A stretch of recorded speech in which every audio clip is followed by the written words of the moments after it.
Hello students, आप सभी का आज के इस वीडियो में स्वागत है। आज के इस वीडियो में हम सीखेंगे टैली में वाउचर्स क्या होते हैं, क्योंकि वाउचर्स एक ऐसी बुक होती है जिसमें हम हमारे बिजनेस का पूरा लेखा जोखा रिकॉर्ड करते हैं। तो यहाँ पे आप इसे थोड़ा सा अच्छे प्रकार से समझिएगा। टैली में वाउचर्स क्या हैं, हम आज इसके बारे में आगे कंप्लीटली सीखेंगे और इसी के साथ हम यहाँ पे वाउचर्स के प्रकार भी सीखेंगे और सब कुछ थ्योरिकल और प्रैक्टिकल होने वाला है। तो इसलिए इस वीडियो को आप पूरा जरूर देखें। तो चलिए आगे हम इसे शुरू करते हैं। तो यहाँ पे आप देख सकते हैं कि टैली में वाउचर्स क्या हैं। देखिए, इसका एक नोट मैंने यहाँ पे लिख रखा है, तो आप इसे थोड़ा सा अच्छे से समझिएगा। वाउचर्स किसी कंपनी द्वारा किए जाने वाले लेन देन को व्यवस्थित रूप में रखने के लिए वाउचर डॉक्यूमेंट्स का प्रयोग करते हैं।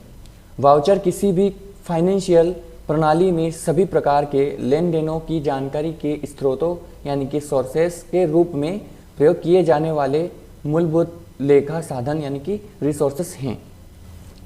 अतः यह आवश्यक है कि टैली में प्रत्येक लेन देन का एक वाउचर बनाया जाता है। टैली में वाउचर का प्रयोग एंट्री करने के लिए किया जाता है। देखिए, यहाँ पे आपको हमेशा ध्यान रखना है कि जो वाउचर्स हैं उसमें आप एंट्री ही कर सकते हैं, मतलब किसी भी प्रकार की जो भी एंट्री होगी वह आपको वाउचर्स में ही करना है। जैसे कि किसी से आपने रुपए लिए तो आपको यहाँ पे वाउचर में एंट्री करना है, यदि आपने किसी को रुपए दिए तो वो भी आपको वाउचर्स में ही एंट्री करना है। तो इस प्रकार से आप इसे आगे समझ सकते हैं। यहाँ पर हम समझते हैं वाउचर के प्रकार। अब यहाँ पे आप देख सकते हैं स्क्रीन के ऊपर वाउचर के कई प्रकार से होते हैं अलग अलग, जिनके सभी वाउचर्स यहाँ पे अलग अलग वर्क करते हैं। यहाँ पर आप इसको समझ सकते हैं।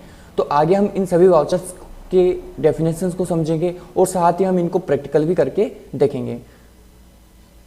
अब यहाँ पे आप देख सकते हैं कि सभी अलग अलग वाउचर्स यहाँ पे दे रखे हैं। तो चलिए अब हम सबसे पहले समझते हैं यहाँ पे रिसिप्ट वाउचर्स के बारे में। आखिर रिसिप्ट वाउचर्स क्या होता है। अब देखिए, रिसिप्ट वाउचर्स F6 यानी कि आपको यहाँ पे टैली में इसका जो शॉर्टकट्स होता है वो सिंगल बटन F6 होता है।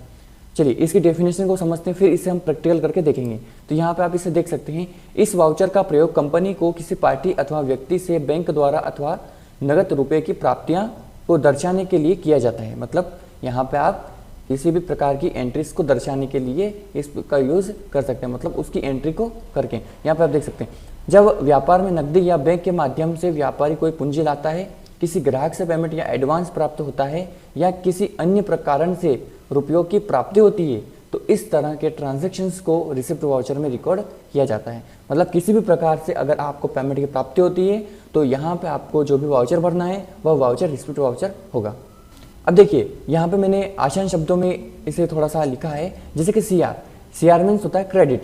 अब क्रेडिट के जो कॉलम से होता है, क्रेडिट का जो फील्ड होता है उसमें क्या आएगा। तो यहाँ पर देखिए, यहाँ पर हमें जिससे रुपए प्राप्त हो रहा है या हो रहा हो उस लेजर का नाम देना होगा, जैसे party account, income account, capital account etc। तो यहाँ पे आप इसे इस प्रकार से समझ सकते हैं। तो यहाँ पे आपको जो CR दिखाई दे रहा है उसमें आपको यहाँ पे जिस भी व्यक्ति से आपको रुपए की प्राप्ति होगी उस व्यक्ति का आपको लेजर पहले सिलेक्ट करना पड़ेगा, मतलब क्रेडिट होगा वो लेजर।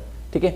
अब इसी प्रकार यहाँ पर आप देख सकते हैं DR मीन्स होता है डेबिट। यहाँ पर हमें जिस प्रकार से रुपए प्राप्त हो रहा है, जैसे बैंक कैश के माध्यम से, तो हमें उसका अकाउंट लेना होगा। अब देखिए, यहाँ पे आपको पेमेंट जिसमें भी प्राप्त हो रहा है, जिस प्रकार से भी प्राप्त हो रहा है, वो आपको यहाँ पे सिलेक्ट करना पड़ेगा। ठीक है। अब यहाँ पे हम इसका एक उदाहरण भी देख लेते हैं। उदाहरण आप यहाँ पे देख सकते हैं कि 1 अप्रैल को व्यापार प्रारंभ करने के लिए 1 लाख रुपए यानी कि नगद पूंजी लगाई। 2 मई को हमारे कस्टमर रवि ट्रेडर्स ने हमें माल का ऑर्डर देते हुए 10,000 रुपये नगद एडवांस दिए। अब देखिए, यहाँ पे हमारे सामने 2 एंट्रीज दे रखी हैं। तो हम इन दोनों एंट्रीज को यहाँ पे प्रैक्टिकली करके देख लेते हैं पहले कि टैली में इनका हम रिकॉर्ड कैसे करेंगे। तो यहाँ पे हम टैली को ओपन कर लेते हैं। टैली को हम सिंपल यहाँ से ओपन कर लेते हैं। तो यहाँ पे आप देख सकते हैं टैली की लाइसेंस विंडो हमारे सामने ओपन है। अभी हमें यहाँ पे एंटर करके आगे बढ़ जाना है। अब यहाँ पे आप देख सकते हैं कि टैली में द एनवी एजुकेटर के नाम से कंपनी बनी हुई है हमारी, और यहाँ पे आप देख सकते हैं कि गेटवे टैली की विंडो हमारे सामने ओपन है। अब यहाँ पे हमें क्या करना है कि वाउचर्स को रिकॉर्ड करना है, वाउचर्स के अंदर एंट्री को हमें फिलअप करना है। तो इसके लिए हमें क्या करना पड़ेगा, यहाँ पे हमें वाउचर्स में आना है। वाउचर्स में आने के बाद में अब हमें यहाँ पे F6 बटन दबाना है। अब यहाँ पे देख सकते हैं F6 में F6 के लिए रिसिप्ट वाउचर्स ओपन हो जाता है। तो मैं यहाँ पे F6 बटन दबाता हूँ तो यहाँ पे सिंपल रिसिप्ट वाउचर्स ओपन हो जाएगा। यहाँ पर ऊपर आप देख सकते हैं रिसिप्ट वाउचर ओपन हो चुका है। अब यहाँ पे आप देख सकते हैं कि रिसिप्ट वाउचर्स ओपन हो चुका है। तो यहाँ पे पर्टिकुलर्स के नीचे आपको यहाँ पे CR दिखाई दे रहा है। CR का मतलब होता है कि जिस व्यक्ति से आपको यहाँ पे रुपए प्राप्त होंगे उसे आपको क्या करना पड़ेगा, क्रेडिट करना पड़ेगा। क्या करना पड़ेगा, क्रेडिट करना पड़ेगा। ये डेबिट और क्रेडिट्स के रूल्स अगर आपने अभी तक नहीं समझे हैं तो यहाँ पे डिस्प्ले के ऊपर एक वीडियो शो हो रहा है, इस वीडियो को आप देख लीजिए, है ना। तो इससे पहले मैंने एक वीडियो कंप्लीटली बनाया था गोल्डन रूल्स ऑफ अकाउंटिंग के बारे में। तो यहाँ पे आप इस वीडियो को अगर आप कंप्लीटली देख लेते हैं तो यहाँ पे आपको डेबिट एंड क्रेडिट के जो भी रूल्स हैं, जो भी कन्फ्यूजन है, वो सारे क्लियर हो जाएंगे। तो उसे आप यहाँ पे कंप्लीटली देख लीजिएगा, ठीक है। अब यहाँ पे हमें रिसिप्ट के अंदर क्रेडिट में एक लेजर्स बनाना पड़ेगा। अब यहाँ पे आप देख सकते हैं कि हमारी जो ledgers list of ledgers accounts यहाँ पे शो हो रही है। मतलब हमने पहले से जो लेजर्स इसमें बना रखे हैं वो सभी लेजर्स यहाँ पे शो हो रहे हैं। लेकिन अभी हमें क्या बनाना है, यहाँ पे रवि ट्रेडर्स का लेजर बनाना है, क्योंकि हमें जब एंट्री करना है तो रवि ट्रेडर्स के नाम से एंट्री करना है। और इससे पहले हमें बनाना है कैपिटल अकाउंट, क्योंकि हम हमारे बिजनेस में क्या कर रहे हैं, कैपिटल ला रहे हैं। कैपिटल कितने रुपए की ला रहे हैं, तो 1 लाख रुपए की ला रहे हैं। तो पहले हम क्या करेंगे, जो कैपिटल्स का यहाँ पे आप देख सकते हैं कि यहाँ पे आप देख सकते हैं कि जो पहला है 1 अप्रैल को व्यापार प्रारंभ करने के लिए 1 लाख रुपए नगद पूंजी लगाई। तो यहाँ पे हमें 1 लाख रुपए की पूंजी लगाना है। तो इसके लिए हम क्या करेंगे, यहाँ पे कैपिटल अकाउंट को सिलेक्ट कर लेंगे। तो यहाँ पे आप देख सकते हैं कैपिटल अकाउंट पहले से हमारे पास में बना हुआ है, क्योंकि हमने यहाँ पे बना रखा है। अब यदि आपके पास में ये लेजर बना हुआ नहीं है तो इसके लिए आप ऑल्टर बटन के साथ C बटन भी दबा सकते हैं, जिससे कि लेजर क्रिएशन विंडो ओपन हमारे सामने हो जाएगी। अन्यथा यहाँ से आपको सिंपल इसी लिस्ट में ऊपर ऊपर आना है और यहाँ पे दिखाई देगा यहाँ पे आपको क्रिएट। जैसे आप यहाँ पे क्रिएट के ऊपर आएंगे और यहाँ पे एंटर करेंगे तो वापस आपके सामने यहाँ पे लेजर क्रिएशन विंडो ओपन हो जाएगी। तो यहाँ से आप लेजर बना लीजिए। उसके बाद में हमें यहाँ पे लेजर हमारे पास पहले से बना हुआ है, तो हम क्या करेंगे, यहाँ से इसी लेजर को सिलेक्ट कर लेंगे। यहाँ पे मैंने कैपिटल अकाउंट को सिलेक्ट कर लिया। अब यहाँ पे आपको क्रेडिट में कॉलम में आप देख सकते हैं कर्सर यहाँ पे आ चुका है। तो यहाँ पे आपको अमाउंट डालना है, कितना अमाउंट डालना है, तो यहाँ पे हम पूंजी लगा रहे हैं 1 लाख रुपए की। तो यहाँ पे आप देखिए मैंने यहाँ पे 1 लाख रुपए लिख दिए हैं, मतलब टाइप कर दिए हैं। अब यहाँ पे देख सकते हैं 1 लाख में कितनी जीरो होती है, तो 1 लाख में 5 जीरोस होती हैं। तो यहाँ पे मैंने 5 जीरोस लगा दी। तो 1 लाख रुपए मैंने यहाँ पे एंटर कर दिया। अब यहाँ पे आप देख सकते हैं नीचे वापस से कैश अकाउंट आ चुका है, मतलब DR आ गया। तो DR मतलब ये पेमेंट हमारे पास में किस प्रकार से रिसीव हुआ, ये हमारे पास में कैश में रिसीव हुआ, मतलब नगद में रिसीव हुआ। तो यहाँ पे आपको कैश अकाउंट को सिलेक्ट करना होगा, ठीक है। अगर बैंक में होता तो यहाँ पे आपको बैंक सिलेक्ट करना पड़ती, ठीक है। अब मैंने यहाँ पे कैश सिलेक्ट कर लिया है। अब मैंने यहाँ पे सिलेक्ट करके इसको एंटर कर लिया। अब यहाँ पे यदि आप इसमें कुछ नरेशंस देना चाहते हैं तो यहाँ पे आप इसमें दे सकते हैं, ठीक है। जैसे कि मैंने नॉर्मली यहाँ पे लिख दिया है। अब यहाँ पे इसे एक्सेप्ट कर लेना है। जैसे आप यहाँ पे डबल एंटर करेंगे तो यहाँ पे सिंपल ये एक्सेप्ट विंडो आ जाएगी छोटी सी, इसे आपको यस कर लेना है।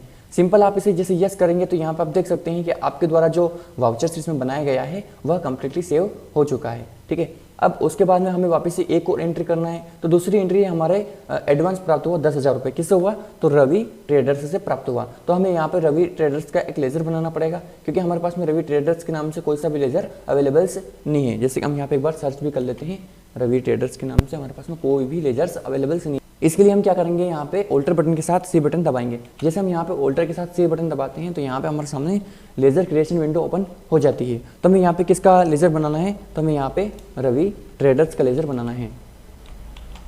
यहाँ पे आप देख सकते हैं रवि ट्रेडर्स का हमने एक लेजर बनाया है। अब इसे हमें किसके अंदर रखना है, तो यहाँ पे रवि ट्रेडर्स क्या है। अब देखिए रवि ट्रेडर्स हमारा क्या है, कस्टमर है या फिर सप्लायर। तो हम एक बार एंट्री को वापस से यहाँ पे थोड़ा सा देख लेते ध्यान से कि 2 मई को हमारे कस्टमर, अब देखिए यहाँ पे क्या बात आ रही है, कस्टमर की बात आ रही है। रवि ट्रेडर्स ने हमें माल का ऑर्डर देते हुए 10,000 रुपये नगद दिए। रवि कस्टमर है हमारा, तो कस्टमर है तो कस्टमर को हम किस में डालते हैं, तो सन्ड्री क्रेडिट डेबिटर्स में अंतर्गत हम उसके रखते हैं। तो यहाँ पे हमें सन्ड्री डेबिटर्स हमें सिलेक्ट कर लेना है। उसके बाद में हमें यहाँ पे इसे एंटर करते जाना है। यहाँ पे रवि का जो भी एड्रेस है वो यहाँ पे आपको डाल देना है और यहाँ पे आपको स्टेट सेलेक्ट कर लेना है। उसके बाद में यहाँ पे आपको आपका जो स्टेट में जो पिन कोड है वह आपको यहाँ पे सिलेक्ट कर लेना है और यहाँ से इसे एक्सेप्ट कर लेना है। तो जैसे कि आप देख सकते हैं कि यहाँ पे मैंने रवि ट्रेडर्स के नाम से एक लेज़र बना लिया और वो यहाँ पर सिलेक्टेड हो चुका है। अब यहाँ पे मुझे उसका अमाउंट डालना है, कितना रुपये प्राप्त हुआ है उससे, तो 10,000 रुपये प्राप्त हुआ है। तो यहाँ पे आप सिंपल 10,000 रुपये सिलेक्ट करिए। उसके बाद में यहाँ पे आप देख सकते हैं बिल वाइज डिटेल्स की एक विंडो हमारे सामने आ चुकी है। तो इस विंडो के बारे में हम आगे सीखेंगे कम्प्लीटली। तो अभी हम इसे ऑन अकाउंट पर रखते हैं और यहाँ से हम इसे एंटर कर लेते हैं। अब यहाँ पे डी आर मीन्स होता है डेबिट। तो डेबिट में हमें क्या करना है, क्योंकि हमें किस प्रकार से रुपये की प्राप्ति हुई है, रुपये की प्राप्ति हमें कैश से हुई है, मतलब नगद हुई है। तो हमें यहाँ पे क्या करना पड़ेगा, कैश अकाउंट को सिलेक्ट कर लेना है। हम यहाँ पे कैश अकाउंट को सिलेक्ट कर लेंगे और यहाँ से इसे एक्सेप्ट कर लेंगे। तो यहाँ पे हम लिख सकते हैं कि रवि ने हमें किस चीज़ के पैसे दिए, तो माल के लिए एडवांस दिए। तो यहाँ पर हम सिर्फ लिख लेते हैं एडवांस लिख लेते हैं हम यहाँ पे।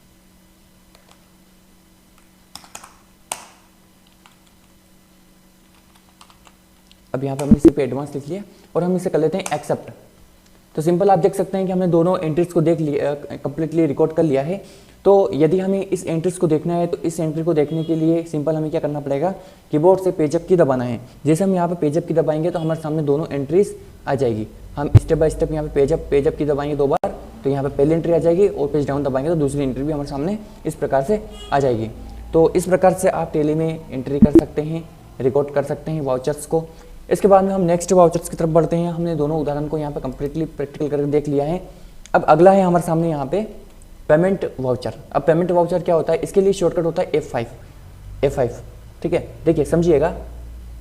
इस वाउचर का प्रयोग कंपनी द्वारा किसी पार्टी अथवा व्यक्ति को बैंक द्वारा नगद किए गए भुगतान को दर्शाने के लिए किया जाता है। इस वाउचर में विवरण यानी पर्टिकुलर के नीचे उस पार्टी अथवा व्यक्ति का नाम टाइप किया जाता है जिसे हम भुगतान कर रहे हैं, मतलब जिसे हम भुगतान करेंगे उसका लेजर हमें क्या करना पड़ेगा, पहले सिलेक्ट करना पड़ेगा। जब व्यापार में नकद या बैंक के माध्यम से कोई भी पेमेंट किया जाता है तो इस तरह के ट्रांजैक्शंस की एंट्री पेमेंट वाउचर में रिकॉर्ड की जाती है। देखिए, पेमेंट वाउचर की एंट्री आपको तभी रिकॉर्ड करना है जब आप किसी भी व्यक्ति को पेमेंट देते हैं, प्राप्त नहीं करते हैं, पेमेंट देते हैं। तो जिस भी व्यक्ति को आप पेमेंट देंगे, जिस भी प्रकार से आप पेमेंट देंगे, तो उस एंट्री को आपको पेमेंट में ही करना है। देखिए आगे समझते हैं, इसका उदाहरण समझते हैं। यहाँ पे देखिए, यहाँ पे मैंने एक और इसका थोड़ा सा लिख रखा है समझने के लिए। यहाँ पे डी आर मीन्स होता है डेबिट। जिस व्यक्ति को रुपए देते हैं उसका अकाउंट हमेशा पहले आता है और वह क्या होगा, डेबिट होगा। यहाँ पे आप देख सकते हैं पार्टी अकाउंट हो सकता है, एक्सपेंसेस अकाउंट हो सकता है, फिक्स एसेट्स अकाउंट्स हो सकता है, ईटीसी, मतलब इतने सारे अकाउंट्स यहाँ पे हो सकते हैं। अब देखिए यहाँ पे है CR मीन्स होता है क्रेडिट। जिस प्रकार से आप रुपए देते हैं वह लेजर हमेशा नीचे आएगा और वह क्या होगा, क्रेडिट होगा, जैसे कैश अकाउंट और बैंक अकाउंट। ये तो मैंने सिर्फ आपको समझाने के लिए लिखा है DR और CR। एक्चुअली आपको कंप्लीटली पूरा डेबिट एंड क्रेडिट्स का रूल्स कंप्लीटली आना चाहिए, क्योंकि डेबिट और क्रेडिट ही आपको हमेशा आगे आएंगे। इसका गोल्डन रूल्स ऑफ अकाउंटिंग का वीडियो मैंने कम्प्लीटली बना दिया है, उसे आप कम्प्लीटली देख लीजिए ताकि आपको डेबिट एंड क्रेडिट का जो डाउट्स हैं वो क्लियर हो जाएं। ठीक है, आगे समझते हैं। इसका उदाहरण देखते हैं। यहाँ पे हम 1 जून को हरिओम प्रिंटर्स ने अपनी दुकान का किराया जुलाई महीने का 8,000 रुपये नगद दिया। 2 जून को दीपक कुमार को 2,000 रुपये नगद दिए। अब यहाँ देखिए आप कि हरिओम प्रिंटर्स ने अपनी दुकान का किराया जुलाई महीने का 8,000 रुपये नगद दिया। तो इस एंट्री को हमें क्या करना है, रिकॉर्ड करना है। तो इसके लिए हम क्या करेंगे, सिंपल यहाँ पे हम वापस टैली में आ जाते हैं।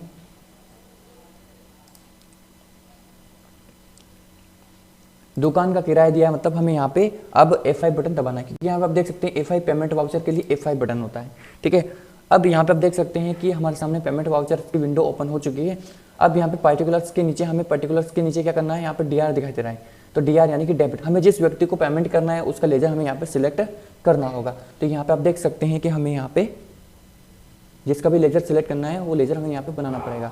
अब यहाँ पे हमें रेंट देना है, तो हम क्या करेंगे, यहाँ पे शॉप रेंट अकाउंट के नाम से एक लेजर बनाएंगे। तो यहाँ पे हमारे सामने पहले से ही बना हुआ है क्या, तो हम यहाँ पे देख पा रहे हैं कि हमारे सामने शॉप रेंट के नाम से कोई सा भी लेजर बना हुआ नहीं है। तो हम सिंपल क्या करेंगे, ऑल्टर के साथ C बटन दबाएंगे और यहाँ से लेजर क्रिएशन विंडो हमारे सामने ओपन हो जाएगी। तो हम यहाँ पे लिख देते हैं यहाँ पे शॉप रेंट अकाउंट, क्योंकि हमारा एक शॉप रेंट है, मतलब हम यहाँ पे किराया देते हैं। अब किराया दे रहे हैं हम, तो यहाँ पे हमें क्या करना है, इसे इनडायरेक्ट एक्सपेंसेस में इसे हमें रखना होगा, क्योंकि यह हमारे बिजनेस के बाहर का खर्चा है, रेंट देते हैं हम, ठीक है। तो इनडायरेक्ट एक्सपेंसेस में हमें इसे रखना है और यहाँ से हमें सिर्फ इसे क्या कर लेना है, एक्सेप्ट कर लेना है।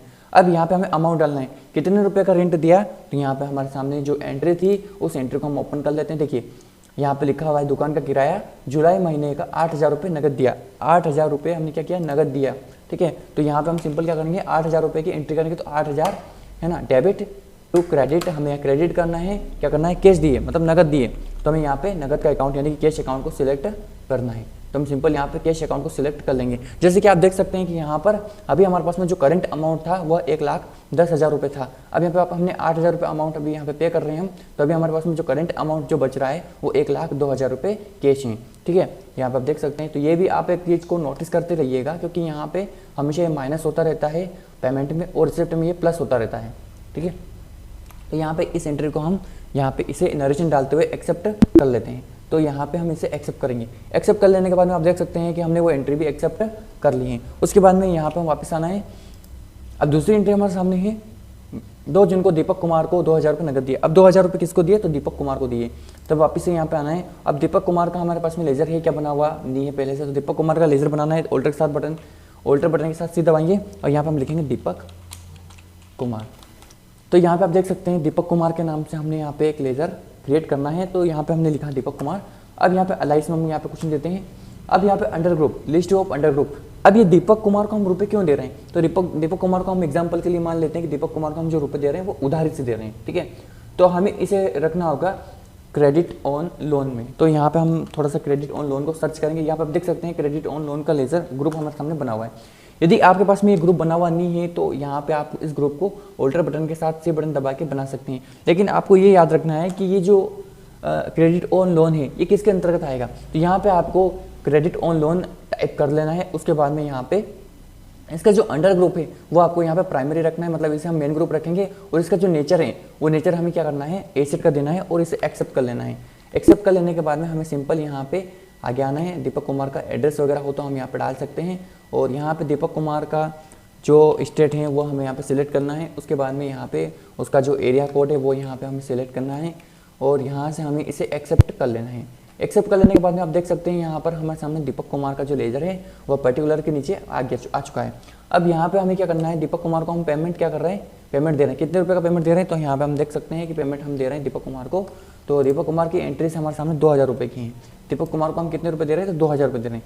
2,000 रुपये हम यहाँ पे टाइप करेंगे। उसके बाद में यहाँ पे हम नगद दे रहे हैं तो कैश अकाउंट सेलेक्ट करेंगे और इसे हम कर लेंगे एक्सेप्ट इस प्रकार से। अब यहाँ पे आप देख सकते हैं कि 2,000 रुपये हमने यहाँ पे दे दिए और 8,000 रुपये हमने वहाँ पे दे दिए थे। तो 2,000 और 8,000 10,000 रुपये दोनों माइनस हो चुके हैं। और यहाँ पर आप देख सकते हैं कि अभी हमारा जो करंट बैलेंस है वो 1,00,000 रुपये है मात्र, ठीक है। हमें इसे कर लेंगे एक्सेप्ट।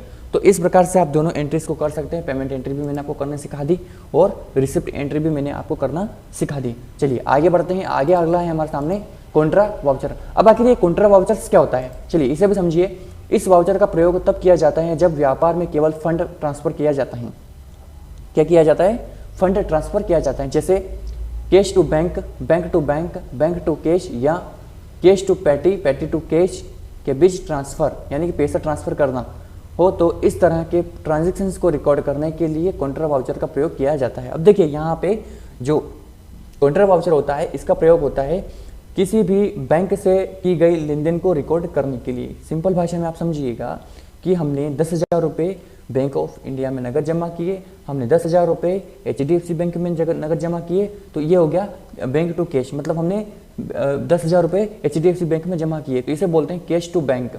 अब यहाँ पे बैंक टू बैंक यानी कि हमने HDFC बैंक से रुपये SBI मतलब स्टेट बैंक ऑफ इंडिया में ट्रांसफ़र करवा दिए, तो ये होता है बैंक टू बैंक।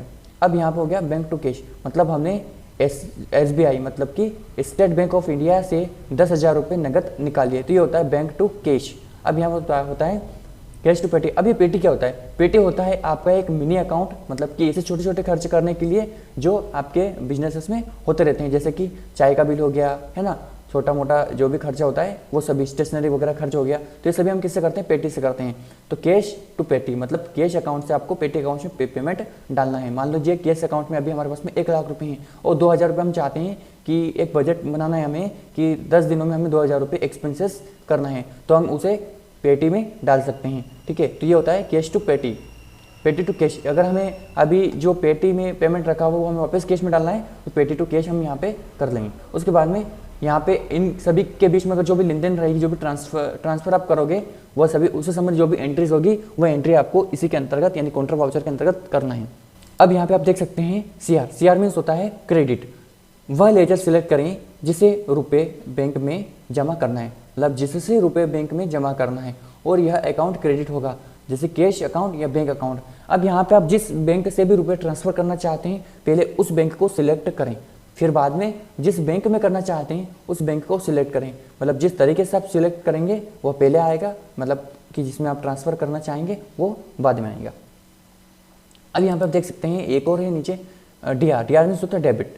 यहाँ पर वह लेजर सिलेक्ट करना होगा जिसमें रुपए जमा करना है और यह अकाउंट क्या होगा, डेबिट होगा, जैसे bank of India, bank of Baroda, इस प्रकार से। अब देखिए यहाँ पे एग्जांपल्स भी मैंने ले रखे हैं। 2 अप्रैल को हमने 20,000 रुपये बैंक ऑफ इंडिया में नगद जमा किए और 31 अप्रैल को हमने बैंक ऑफ इंडिया से HDFC बैंक में 10,000 रुपये ट्रांसफर किए। यहाँ पर आप 2 एंट्री देख सकते हैं कि पहले एंट्री है यहाँ पे 20,000 रुपये हमने बैंक ऑफ इंडिया में जमा किए। तो चलिए इस एंट्री को भी हम प्रैक्टिकली करके देखते हैं। तो हम सिंपल यहाँ पे वापस आ जाना है। अब यहाँ पे हमें वापस काउंटर वाउचर ओपन कर लेना है। F4 बटन हम जैसे दबाएंगे तो यहाँ पे काउंटर वाउचर ओपन हो जाएगा। अब यहाँ पे आप देख सकते हैं सबसे पहला जो हमारा कर्सर है वह CR के ऊपर है, CR मतलब क्रेडिट। अभी हमें यहाँ पे क्या करना पड़ेगा, जिस भी बैंक से या फिर किस प्रकार से हमें पेमेंट ट्रांसफर करना है या फिर जमा करना है तो वो हमें यहाँ पे सिलेक्ट करना पड़ेगा। अभी हमें क्या करना है, यहाँ पे कैश अकाउंट को सिलेक्ट करना पड़ेगा, क्योंकि हमें यहाँ पे जो वाउचर है हमारा जो एंट्रीज है वो यहाँ पे आप देख सकते हैं 2 अप्रैल को हमने 20,000 रुपये बैंक ऑफ इंडिया में क्या किया, नगद जमा किया, मतलब कैश जमा किया। तो नगद जमा किया, नगद जमा करने के लिए हमें सिंपल क्या करना पड़ेगा, यहाँ पे कैश अकाउंट को सिलेक्ट करना पड़ेगा। तो यहाँ पे आप देख सकते हैं कैश अकाउंट का लेजर हमारे पास में पहले से बना हुआ है, तो हम क्या करेंगे यहाँ पे इसको सिलेक्ट कर लेंगे। अब सिलेक्ट कर लेने के बाद में हमें क्या करना पड़ेगा, यहाँ पे अमाउंट डालना है, जैसे कि 20,000 रुपये हम डाल रहे हैं तो यहाँ पे हम क्या करेंगे 20,000 रुपये टाइप करेंगे। उसके बाद में हमारा कर्सर जो है वो डेबिट में आ जाएगा। अब हमने कौन से बैंक में जमा किया, तो ये हमने किया बैंक ऑफ इंडिया में। क्या हमारे पास में यहाँ पर बैंक ऑफ इंडिया का लेजर बना हुआ है, ऑलरेडी हमारे पास में बैंक ऑफ इंडिया का लेजर बना हुआ नहीं है, तो ये हमें बनाना पड़ेगा। इसके लिए हम क्या करेंगे, सिंपल ऑल्टर बटन के साथ C बटन दबाते हैं तो हमारे सामने यहाँ पे लेजर क्रिएशन विंडो ओपन हो जाती है। तो हम यहाँ पे टाइप करेंगे बैंक ऑफ इंडिया। तो हमने यहाँ पे बैंक ऑफ इंडिया टाइप किया और यहाँ से हमें इसको रखना है बैंक अकाउंट में। सिंपल हमें इसको बैंक अकाउंट में रखना है और यहाँ पे आपको आपका जो अकाउंट होल्डर नेम ऑलरेडी जो बिजनेस के हिसाब से वो आ जाएगा। उसके बाद में यहाँ पे आपको आपका अकाउंट नंबर डालना है, IFSC कोड डालना है, जो भी बैंक की डिटेल्स हैं वो यहाँ पे आपको कंप्लीटली फिल अप कर देनी है। उसके बाद में यहाँ पे हमें सिर्फ क्या करना है, इसको एक्सेप्ट कर लेना है। अब यहाँ पे हम क्या करेंगे, इसमें स्टेट सेलेक्ट करेंगे और यहाँ से हम इसे एक्सेप्ट कर लेंगे। तो यहाँ पर आप देख सकते हैं कि हमारे सामने बैंक ऑफ इंडिया का लेजर्स आ चुका है, हमने इसको कम्प्लीटली बना लिया। अब यहाँ पे हमने 20,000 रुपये बैंक ऑफ इंडिया में नगद जमा किए। अब नगद जमा किए तो यहाँ पे हमारे सामने आप देख सकते हैं ट्रांजेक्शन टाइप्स विंडो आ चुकी है। तो यहाँ पे हमें इसको क्या करना पड़ेगा, रिनोमिनेशंस करना पड़ेगा। मतलब हमने जो 20,000 रुपये बैंक ऑफ इंडिया में जमा किए हैं उसमें आपको यहाँ पे उसका विवरण दर्शाना पड़ेगा, जैसे कि नोटों की संख्या, 20,000 रुपये के कितने ऐसे नोट है और कौन कौन से हैं। तो यहाँ पे मैं क्या कर देता हूँ, यहाँ पे 20,000 रुपये में यानी कि 2,000 रुपये के 10 नोट कर देता हूँ, 10 नोट से 20,000 रुपये हो जाएंगे। उसके बाद में यहाँ पे आपको बैंक नेम सेलेक्ट करना है। तो बैंक नेम ऑलरेडी हमारा है ही सही, बैंक ऑफ इंडिया।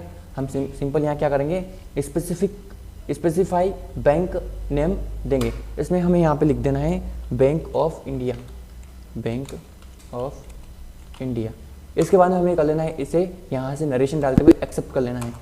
ये इस प्रकार से आप इसे एक्सेप्ट कर सकते हैं। तो यहाँ पे आप देख सकते हैं कि हमने पहली एंट्री कंप्लीटली कर ली है। उस एंट्री को हम देखना चाहते हैं तो पेजअप की दबा सकते हैं और इस एंट्री को हम देख सकते हैं। इससे पहले वाली एंट्री भी देखना है तो हम वापस से पेजअप की दबाते हैं तो सारी एंट्रीज हमें यहाँ पे स्टेप बाय स्टेप दिखाई देगी। तो इस प्रकार से आप इसे समझ सकते हैं। तो यहाँ पे हमारी एक एंट्री कंप्लीटली हो चुकी है। अब दूसरी एंट्री हमें करना है। दूसरी एंट्री यहाँ पे आप देख सकते हैं 31 अप्रैल को हमने बैंक ऑफ इंडिया से HDFC बैंक में 10,000 रुपये ट्रांसफर करवाएं। मतलब यहाँ पे हम पैसे क्या कर रहे हैं, ट्रांसफर कराते हैं। तो ट्रांसफर कराने के लिए हम सिंपल क्या करना पड़ेगा, यहाँ पे CR मीन्स हमें यहाँ पे जिस बैंक से भी ट्रांसफर करना है उसे सिलेक्ट करना होगा। जैसे कि अब यहाँ पे अभी हमें बैंक ऑफ इंडिया को सिलेक्ट करना है, क्योंकि हम यहाँ पे बैंक ऑफ इंडिया से रुपए ट्रांसफर करना चाहते हैं। अब यहाँ पे हम कौन से बैंक में करना चाहते हैं, तो यहाँ पे आप देख सकते हैं बैंक ऑफ इंडिया से HDFC बैंक में 10,000 रुपये ट्रांसफर किए। मतलब आपने बैंक ऑफ इंडिया से HDFC में 10,000 रुपये ट्रांसफर किए। तो इसके लिए आपको यहाँ पे क्या करना पड़ेगा, अमाउंट टाइप करना है। अमाउंट टाइप कर लेने के बाद में यहाँ पे आप ट्रांसफर किस बैंक में करना चाहते हैं तो यहाँ पे आपको क्या करना पड़ेगा, उस बैंक को सिलेक्ट करना पड़ेगा। और यहाँ से हमें उस बैंक को सिलेक्ट कर लेना है। कौन सी बैंक है? तो HDFC बैंक है। HDFC बैंक मैंने यहाँ पे सिलेक्ट किया और यहाँ से हमें इसे कर लेना है एक्सेप्ट, HDFC बैंक।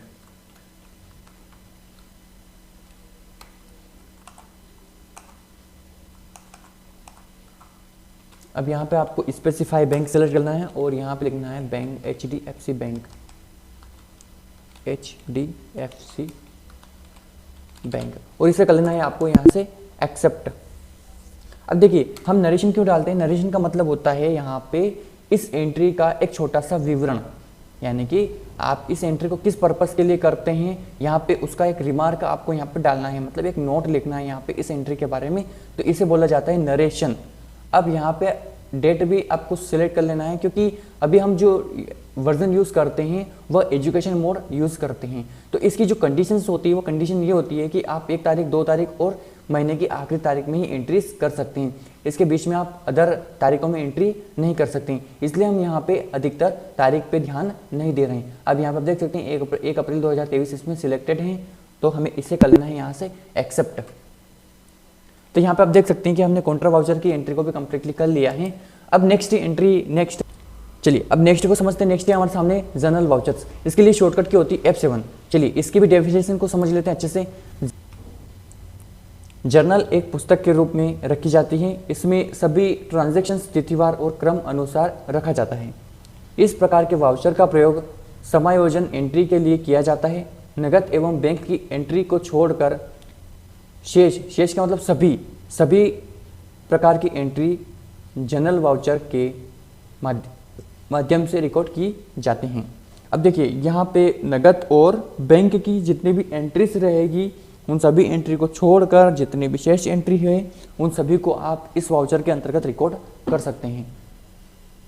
ये एक ऐसा वाउचर है जो जनरल होता है, जो कि हर तरह की एंट्री को एक्सेप्ट करता है, ठीक है, सिर्फ बैंक और नकद की एंट्री को छोड़कर। अब यहाँ पर देख सकते हैं साथ में यहाँ 2 या 2 से अधिक लेजर अकाउंट्स के माध्यम से किए गए लेन देन को दर्शाने के काम में भी जनरल वाउचर का उपयोग किया जाता है, तथा इस प्रकार की एंट्री में नकद लेन देन नहीं किया जाता है, बल्कि एक खाते से दूसरे खाते में ट्रांसफ़र के लिए किया जाता है। तो यहाँ पर आप देख सकते हैं जैसे मोहन ट्रेडर्स ने 10,000 रुपये रामलाल प्रिंटर्स से साधारण चेक लेकर दीनदयाल शर्मा को दे दिया, तब ऐसी स्थिति में जनरल वाउचर में एंट्री होगी। अब यहाँ पर आप देख सकते हैं कि मोहन ट्रेडर्स ने क्या करा है, 10,000 रुपये का चेक लेकर इसको दे दिया, तो दीनदयाल शर्मा को दे दिया। तो इस एंट्री को आप इसे समझ सकते हैं। अब यहाँ पर आप देख सकते हैं डी आर में होता है, यहाँ पर जिस पक्ष को आपको क्या करना है, डेबिट करना है वह सिलेक्ट करें, और यहाँ पर जिस पक्ष को क्रेडिट करना है वह सिलेक्ट करें। अब देखिए डेबिट और क्रेडिट में सेम वही है। यहाँ पे आपको डेबिट में क्या करना है, जिस भी पक्ष को अपन डेबिट करेंगे उसे सिलेक्ट करना पड़ेगा, और जिस पक्ष को हम क्रेडिट करेंगे उसे भी सिलेक्ट करना पड़ेगा। चलिए इसका उदाहरण देखते हैं। यहाँ पे एग्जाम्पल्स हैं। मोहन ट्रेडर्स ने 10,000 रुपये रामलाल प्रिंटर्स से चेक लेकर दिनेश जी को दे दिया। अब यहाँ पर आप देखिए दिनेश जी को हमने क्या किया, चेक दे दिया। यहाँ पर दीनदयाल शर्मा को दिया था, और यहाँ पर हमने क्या किया, वही चेक लेकर किसको दे दिया, तो दिनेश जी को दे दिया। अब यहाँ पे आप दूसरी एंट्री देख सकते हैं। 1 अप्रैल को सुषमा फर्नीचर से हमने 25,000 रुपये का फर्नीचर उधार खरीदा। यदि यह फर्नीचर नकद में खरीदा होता तो इस ट्रांजैक्शंस की एंट्री पेमेंट वाउचर में करते हैं। अब यहाँ पे देख सकते हैं कि यहाँ पे हमने उधार क्या खरीदा, फर्नीचर खरीदा, और यही फर्नीचर हम नकद से खरीदते हैं तो इस एंट्री को हम पेमेंट वाउचर में करते हैं, लेकिन हमने उधार खरीदा है इसलिए इस एंट्री को हम जनरल वाउचर में रिकॉर्ड करेंगे। तो चलिए इसे हम प्रैक्टिकली रिकॉर्ड करके देखते हैं। तो यहाँ पे आप देख सकते हैं कि हमने यहाँ पे F7 से जनरल वाउचर्स ओपन कर लिया है। अब यहाँ पे ऑप्शन दिखाई दे रहा है पर्टिकुलर। अब इसके नीचे हमें यहाँ पे DR में लेजर को सिलेक्ट करना होगा। अब तो यहाँ पे आप देख सकते हैं कि हमारे सामने यहाँ पे हमने लेजर की लिस्ट हमारे सामने ओपन है। अब हमें यहाँ पे लेजर्स को बनाना पड़ेगा, क्योंकि हमारे पास में लेजर्स बने हुए नहीं है। तो इसके लिए हम क्या करेंगे, सिंपल यहाँ पे ऑल्टर के बटन के साथ में सी बटन दबाते हैं। अब यहाँ पे हमें लेजर बनाना है। तो यहाँ पे आप देख सकते हैं कि हमने यहाँ पे रामलाल प्रिंटर्स टाइप किया है। अब यहाँ पे हमें इसको किस ग्रुप के अंडर में डालना है।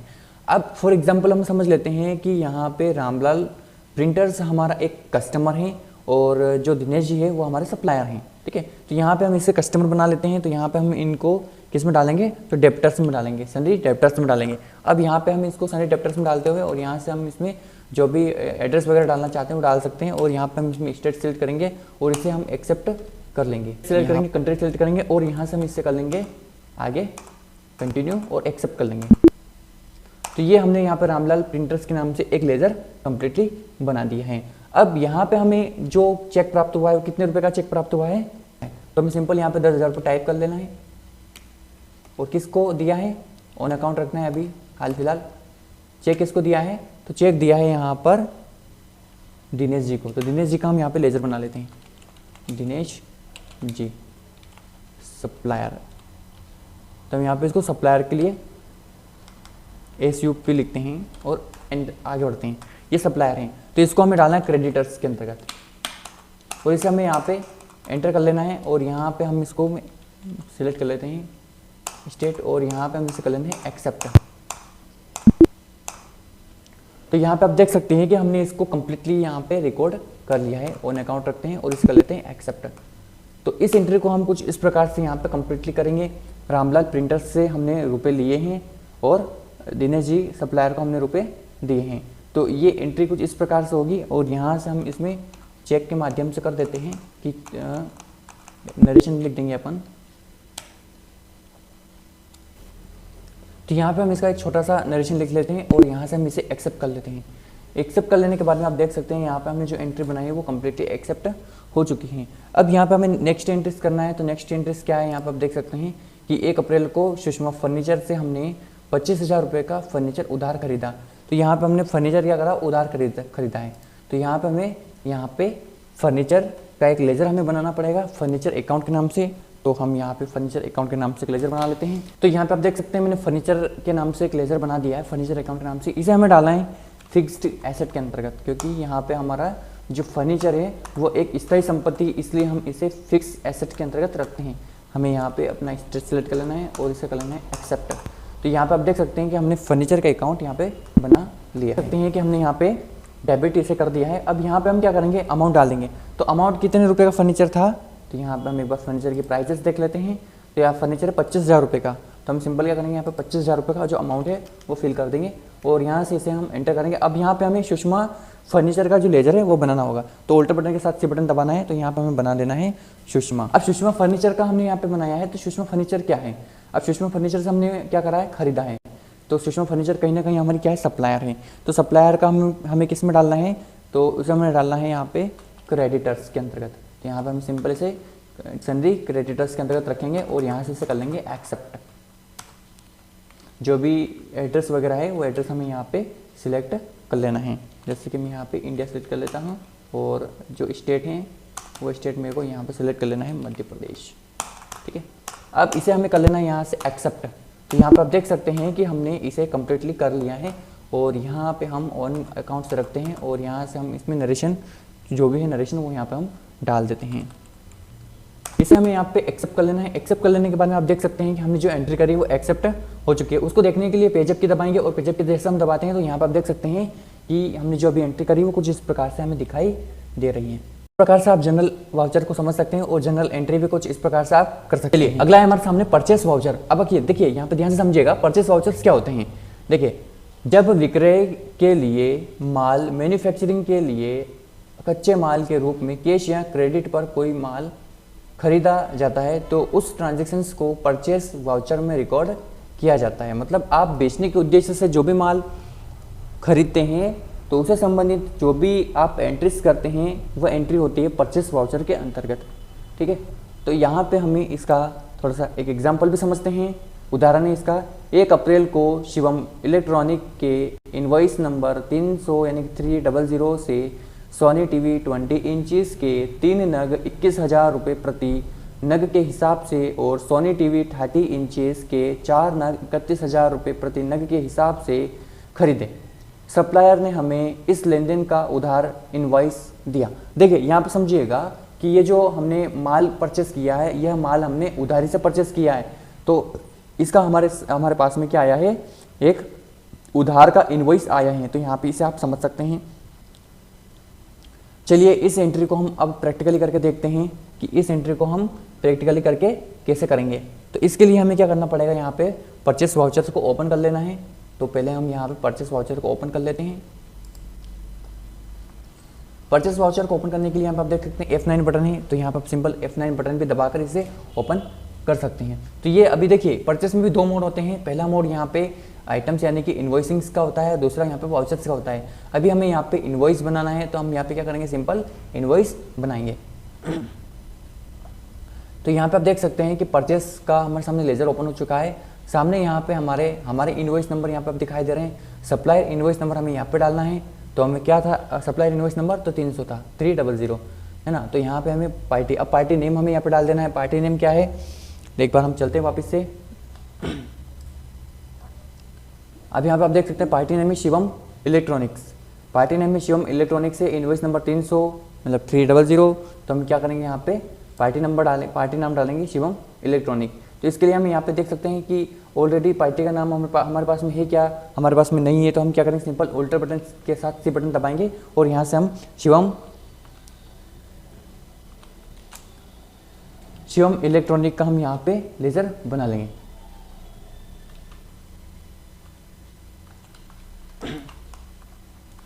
इसे हमें डालना है यहाँ पे क्रेडिटर्स के अंतर्गत, क्योंकि ये हमारा एक सप्लायर है जिसे हम उधारी से माल खरीदेंगे। अब यहाँ पे हमें इसमें स्टेट सेलेक्ट कर लेना है और इसे हमें यहाँ पे एक्सेप्ट कर लेना है।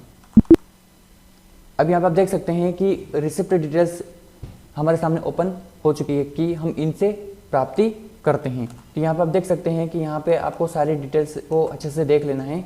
मैं आगे आने वाली वीडियो में मैं आपको इसकी कंप्लीटली डिटेल्स बताऊंगी, जो कि सिर्फ हमारा परचेस और सेल्स का एक वीडियो रहेगा। उसी वीडियो में मैं आपको सारी डिटेल्स को कंप्लीटली बताऊंगा, है ना। सप्लायर बिल फॉर्म यहाँ पे आपको देख सकते हैं कि सप्लायर का बिल का जो नाम है वो यहाँ पे हमने डाल दिया है। उसके बाद में मिलिंग डिटेल में भी हमें ये रखना है। इसके बाद में सप्लायर का जो एड्रेस है वो यहाँ पे डाल देना है। उसके बाद में स्टेट, और यहाँ पे हम यहाँ पे स्पेस सप्लाई भी हम यहाँ पे मध्य प्रदेश ही डाल देते हैं। और यहाँ पे हमें अब देखिए, अगर हम इसे नगद से खरीदते हैं तो हमें यहाँ पे कैश सेलेक्ट करना है, और यदि हम उधार से खरीदते हैं तो यहाँ पे हमें परचेस क्रेडिट को सिलेक्ट करना है। तो इसके लिए सिंपल हम क्या करेंगे, यहाँ पे हमारे पास में बना हुआ नहीं है परचेस क्रेडिट का लेजर, तो हम यहाँ पे सिंपल क्रिएट के बटन के ऊपर क्लिक करके यहाँ पे हम बना देते हैं।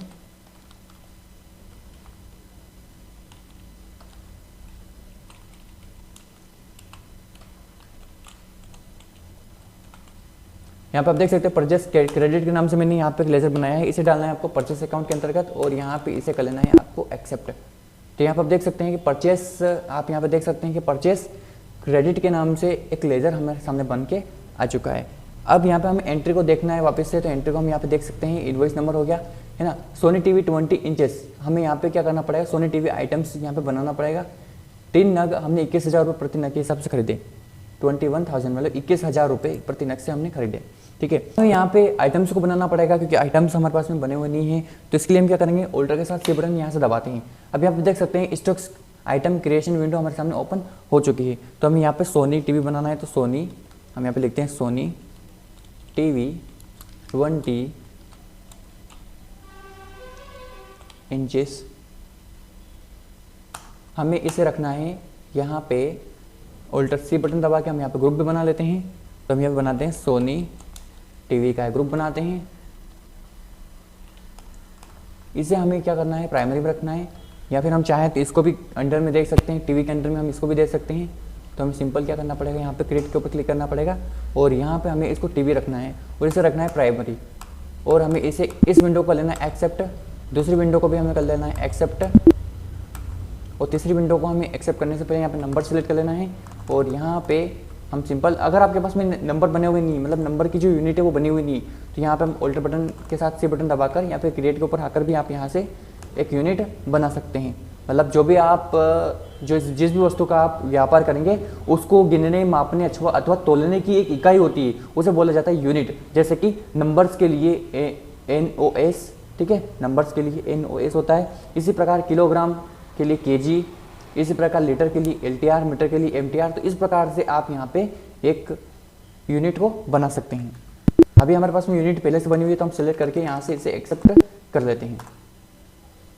अब यहाँ पे लोकेशन सेलेक्ट कर लेना है, लोकेशन ये कौन सी लोकेशन में आ रही है, तो हम यहाँ पे मेन लोकेशन चूज कर लेते हैं। अब क्वांटिटी मतलब कि इसकी कितनी मात्रा है, तो हमारे पास में हम कितनी परचेस कर रहे हैं, तो यहाँ पे हम अभी हम 3 क्वांटिटी डाल देते हैं और यहाँ पर रेट हम डाल देते हैं 20,000 और यहाँ पे हम इसका अमाउंट डाल देते हैं 20,000 रुपये, रेट है 20,000 रुपये। अब यहाँ पे हम इसे कर लेते हैं यहाँ से एंटर। अब इसके बाद में यहाँ पर आप देख सकते हैं कि हमने जो एंट्री करी है वो कुछ इस प्रकार से यहाँ पे एंट्री हो चुकी हैं। अगला इसमें ही एक और हमने यहाँ पे आइटम्स बनाना पड़ेगा। अल्टर बटन से बटन दबाते हैं हम और यहाँ पर हम बना लेते हैं Sony TV 30 inches, Sony TV 30 inches. अब इसे हमें क्या करना है, इसे भी हमें यहाँ पे सोनी टीवी के अंडर में रखना है और यहाँ पे हमें नंबर्स में सेलेक्ट करना है और इसे भी हमें क्या करना है, एंटर करके आगे बढ़ जाना है। इसे भी हमें मेन लोकेशंस पे रखना है। उसके यहाँ पे हमने इसकी 4 टीवी परचेस करी है, 31,000 रुपये के हिसाब से हमने परचेस करी है। तो हमें सिंपल क्या करना पड़ेगा यहाँ पे, अब यहाँ पे हमें इसको एंटर कर लेना है। अब देखिए, अब हमें क्या करना है, लिस्ट ऑफ एंड करना है तो हमें डबल एंटर कर देना है और यहाँ से हमें इसमें अगर हम ये ई वे बिल डिटेल्स देना चाहते हैं तो यहाँ पे दे सकते हैं, अन्यथा इसको अभी हम स्किप कर देते हैं। बाद में मैं आपको इसके बारे में कंप्लीटली बताऊंगा। उसके बाद में हम यहाँ पे इसको ऑन अकाउंट रखते हैं क्योंकि ये हमारा सप्लायर है जिससे हम उधार से माल खरीदते हैं, है ना। यहाँ पे हम इसमें नरेशन जितने भी दिन के लिए हमने परचेस किया है तो क्रेडिट ऑन गुड्स, तो हमने उधारी में माल खरीदा है तो हम यहाँ पे लिख दें क्रेडिट ऑन गुड्स। अब कितने दिन की उधारी पे खरीदा है हमने तो वो भी हम यहाँ पे चाहें तो लिख सकते हैं। अभी हम यहाँ पे स्किप करते हैं। अब देखिए यहाँ पे हमें इसे एक्सेप्ट कर लेना है।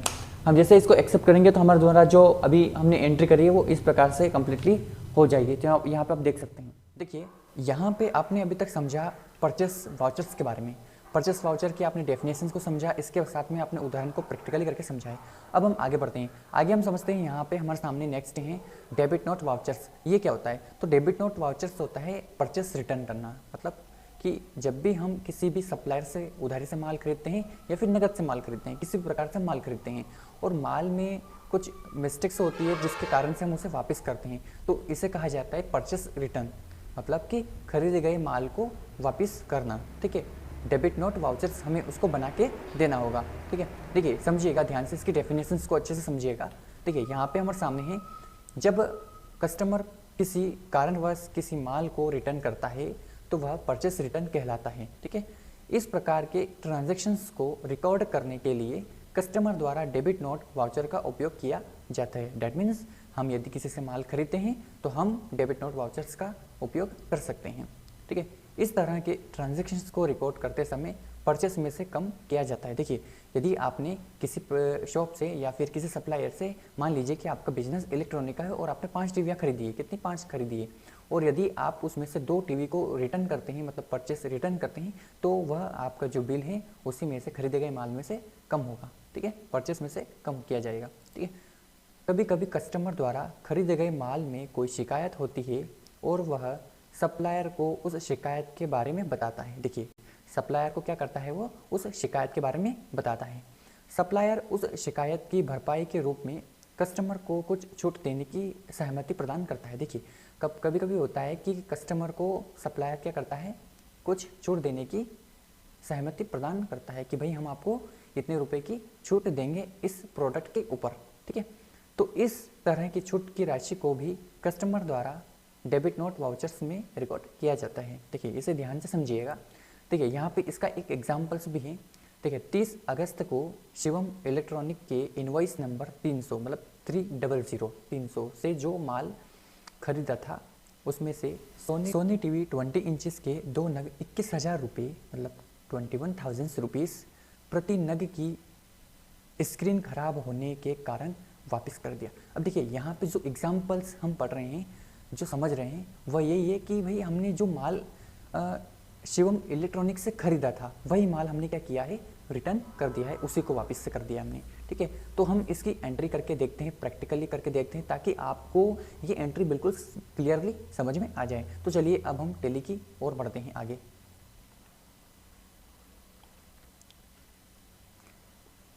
यहाँ पे हम अब टैली को ओपन, जैसे कि आप यहाँ देख सकते हैं टैली हमारे सामने ओपन हो चुकी है। अभी हमें आना है वाउचर्स में, हम यहाँ पे आ जाते हैं, वाउचर्स में आ जाते हैं। अब यहाँ पे आप देख सकते हैं कि अभी हमारे सामने जो वाउचर्स ओपन है वह पेमेंट वाउचर ओपन है। हमें यहाँ पे ओपन करना है वाउचर डेबिट नोट वाउचर्स। तो इसके लिए हम यहाँ पे अदर वाउचर्स के ऊपर आते हैं और यहाँ पे हम ओपन कर लेते हैं डेबिट नोट वाउचर्स। इसके लिए शॉर्टकट की होती है ऑल्टर F5 की। जैसे आप ऑल्टर के साथ F5 की दबाते हैं, यहाँ पे आपके सामने डेबिट नोट वाउचर्स ओपन हो जाता है। अब देखिए पार्टी नेम आपको सिलेक्ट करना है कि आपने जिन व्यक्ति से माल खरीदा था उसका लेजर्स आपको यहाँ पे सिलेक्ट करना होगा। देखिए यहाँ पे हमने सिलेक्ट जिससे माल खरीदा था वो था हमारा शिवम इलेक्ट्रॉनिक। देखिए यहाँ पे शिवम इलेक्ट्रॉनिक का शिवम की स्पेलिंग्स में मिस्टेक्स हैं, तो अब ये हमें मान लीजिए कि अभी हमें क्या करना है, ऑल्टरेशंस करना है। तो हमें यहीं से क्या करना पड़ेगा, इसके ऊपर कंट्रोल बटन और इसके साथ में आपको इंटर की दबाना है एक साथ। जैसे कंट्रोल और इंटर की एक साथ दबाते हैं आप तो अल्टरेशन विंडो हमारे सामने ओपन हो जाती है। तो हम यहाँ से जो भी करेक्शंस करना चाहते हैं, जो भी चेंजेस करना चाहते हैं वो हम यहाँ से कर सकते हैं। इसे ध्यान से समझिएगा। हम इसे कर लेते हैं एक्सेप्ट। इस प्रकार से हम इसमें करेक्शंस भी कर सकते हैं। देखिए अब यहाँ पर कुछ डिटेल्स पूछ रहा है, अभी हम इसको स्किप कर लेते हैं ताकि हम जो मेन एंट्री से उसके ऊपर आ जाएं। ठीक है, बाकी मैं आपको ये सारी चीज़ें बहुत अच्छे से बताऊंगा कम्प्लीटली। देखिए यहाँ पे हमने जो माल खरीदा था वह माल किस प्रकार से खरीदा था वो लेजर हमें यहाँ पे चुनना पड़ेगा। देखिए यहाँ पे लेजर्स अकाउंट दे रखा है। हमारा जो माल हमने परचेस किया था वह माल हमने उधारी परचेस किया था, मतलब क्रेडिट पे परचेस किया था। तो हमें यहाँ पे परचेस क्रेडिट को सिलेक्ट करना होगा।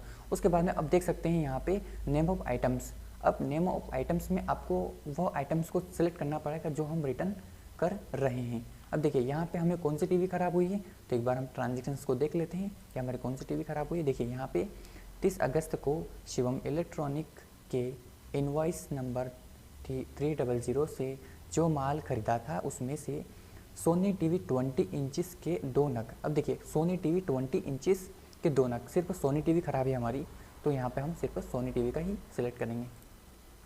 सोनी टीवी 20 इंचज़ अमाउंट हमने यहाँ पे सिलेक्ट किया। अब देखिए लोकेशंस कौन सी थी, लोकेशन हमारी मेन लोकेशंस थी, क्योंकि इस मेन लोकेशंस पे ही हमारा जितना भी आइटम्स है वो सभी रखा हुआ है। लोकेशंस के बारे में भी मैंने कम्प्लीटली एक वीडियोस बना के दे रखी है, आप उस वीडियोस को देखिए, कम्प्लीटली समझिए, आपको सब कुछ अच्छे से समझ में आ जाएगा। ठीक है, तो हमने कितनी टीवी वापस की है, 2 टीवी वापस की है, जिसका रेट कितना था, 20,000 रुपये था।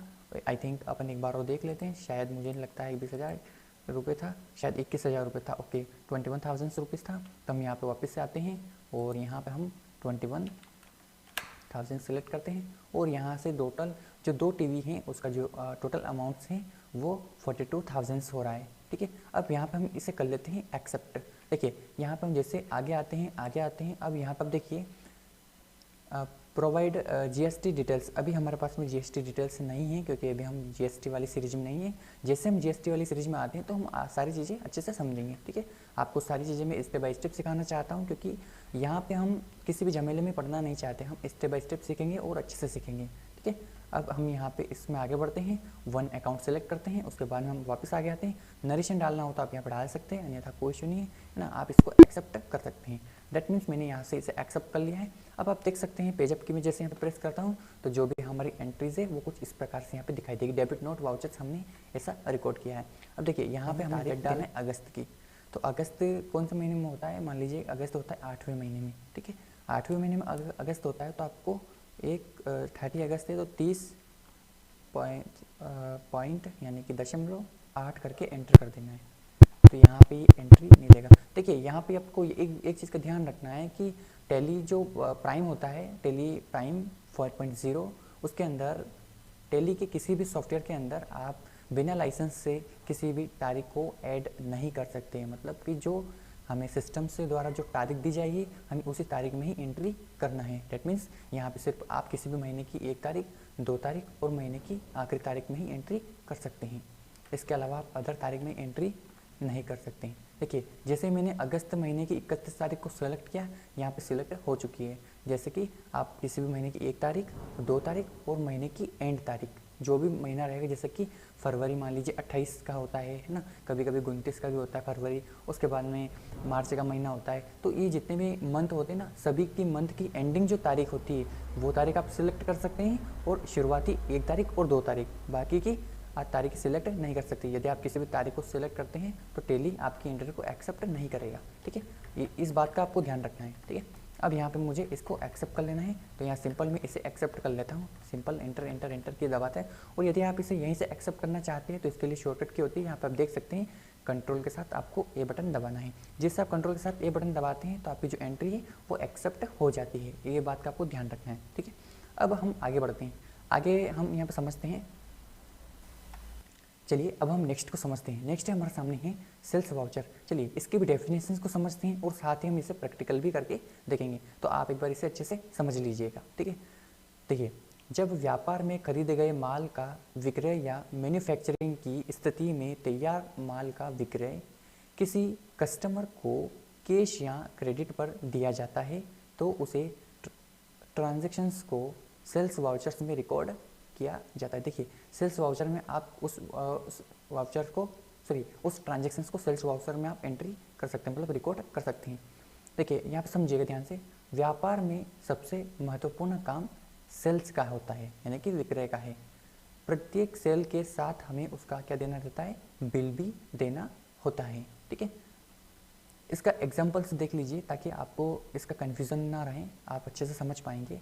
तो एग्जाम्पल से 1 जून को हमने राकेश शर्मा को 12,000 रुपये प्रति नग के हिसाब से वीवो Y27 के 2 नग और 15,000 रुपये प्रति नग के हिसाब से हमने जो सैमसंग है सैमसंग A33 के 2 नग बेचे, जिसका कुल अमाउंट हमें नगद प्राप्त हुआ। देखिए यहाँ पे हम माल क्या कर रहे हैं, सेल आउट कर रहे हैं, मतलब बेच रहे हैं मतलब कि हम माल को यहाँ पे क्या कर रहे हैं, विक्रय कर रहे हैं। सबसे पहले हम इस वाली एंट्री को प्रैक्टिकली करके देखते हैं। तो यहाँ पे हम टेली को ओपन कर लेते हैं। सिंपल हम यहाँ से टेली को ओपन कर लेते हैं। तो टेली को ओपन कर लेने के बाद में हमें आना है वाउचर्स में।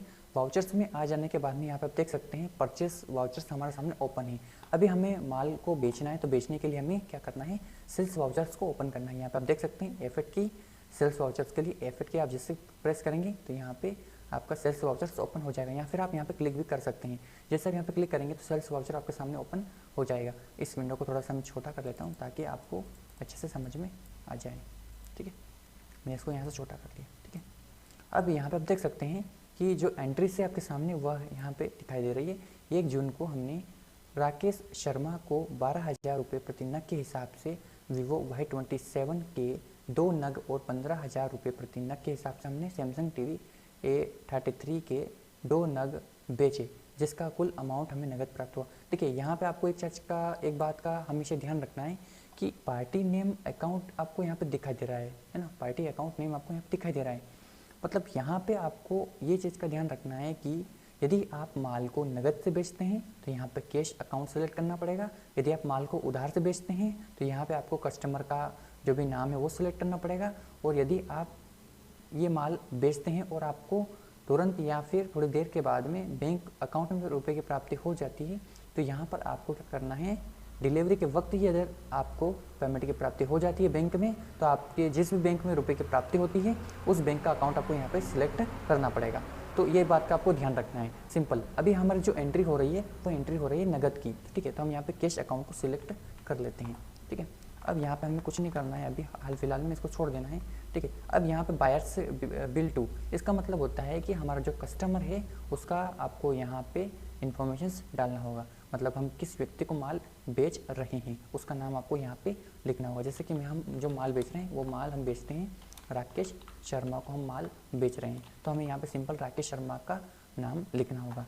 बिलिंग से डिटेल्स में भी हमें सिंपल क्या करना होगा, उसका नाम रखना है। अब वो कहाँ का रहने वाला है, मान लीजिए कि हम यहाँ पे लिख देते हैं उज्जैन, तो वो उज्जैन का रहने वाला व्यक्ति है, ठीक है। अब यहाँ पे हम सिलेक्ट कर लेते हैं स्टेट जो भी है उज्जैन का, ठीक है, जो भी वहाँ पर रहता है। इसके बाद में हमें यहाँ से इसको कर लेना है enter enter enter accept.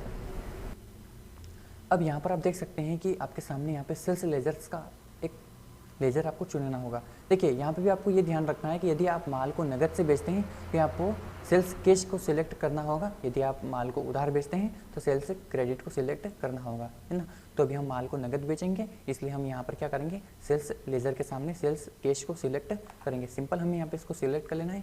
Name of items, name of items में आप क्या बेच रहे हैं, मान लीजिए कि हम बेच रहे हैं वीवो वाई का जो मोबाइल है वीवो Y27 ये बेच रहे हैं। अब इसके कितने नग बेचेंगे आप, लोकेशंस को सिलेक्ट करना है पहले तो, है ना। तो यहाँ पे आपको लोकेशन को सिलेक्ट कर लेना है कि आपका माल कौन सी जगह पर अभी वर्तमान में रखा है, ठीक है। तो वो आपको यहाँ पर चुन लेना है।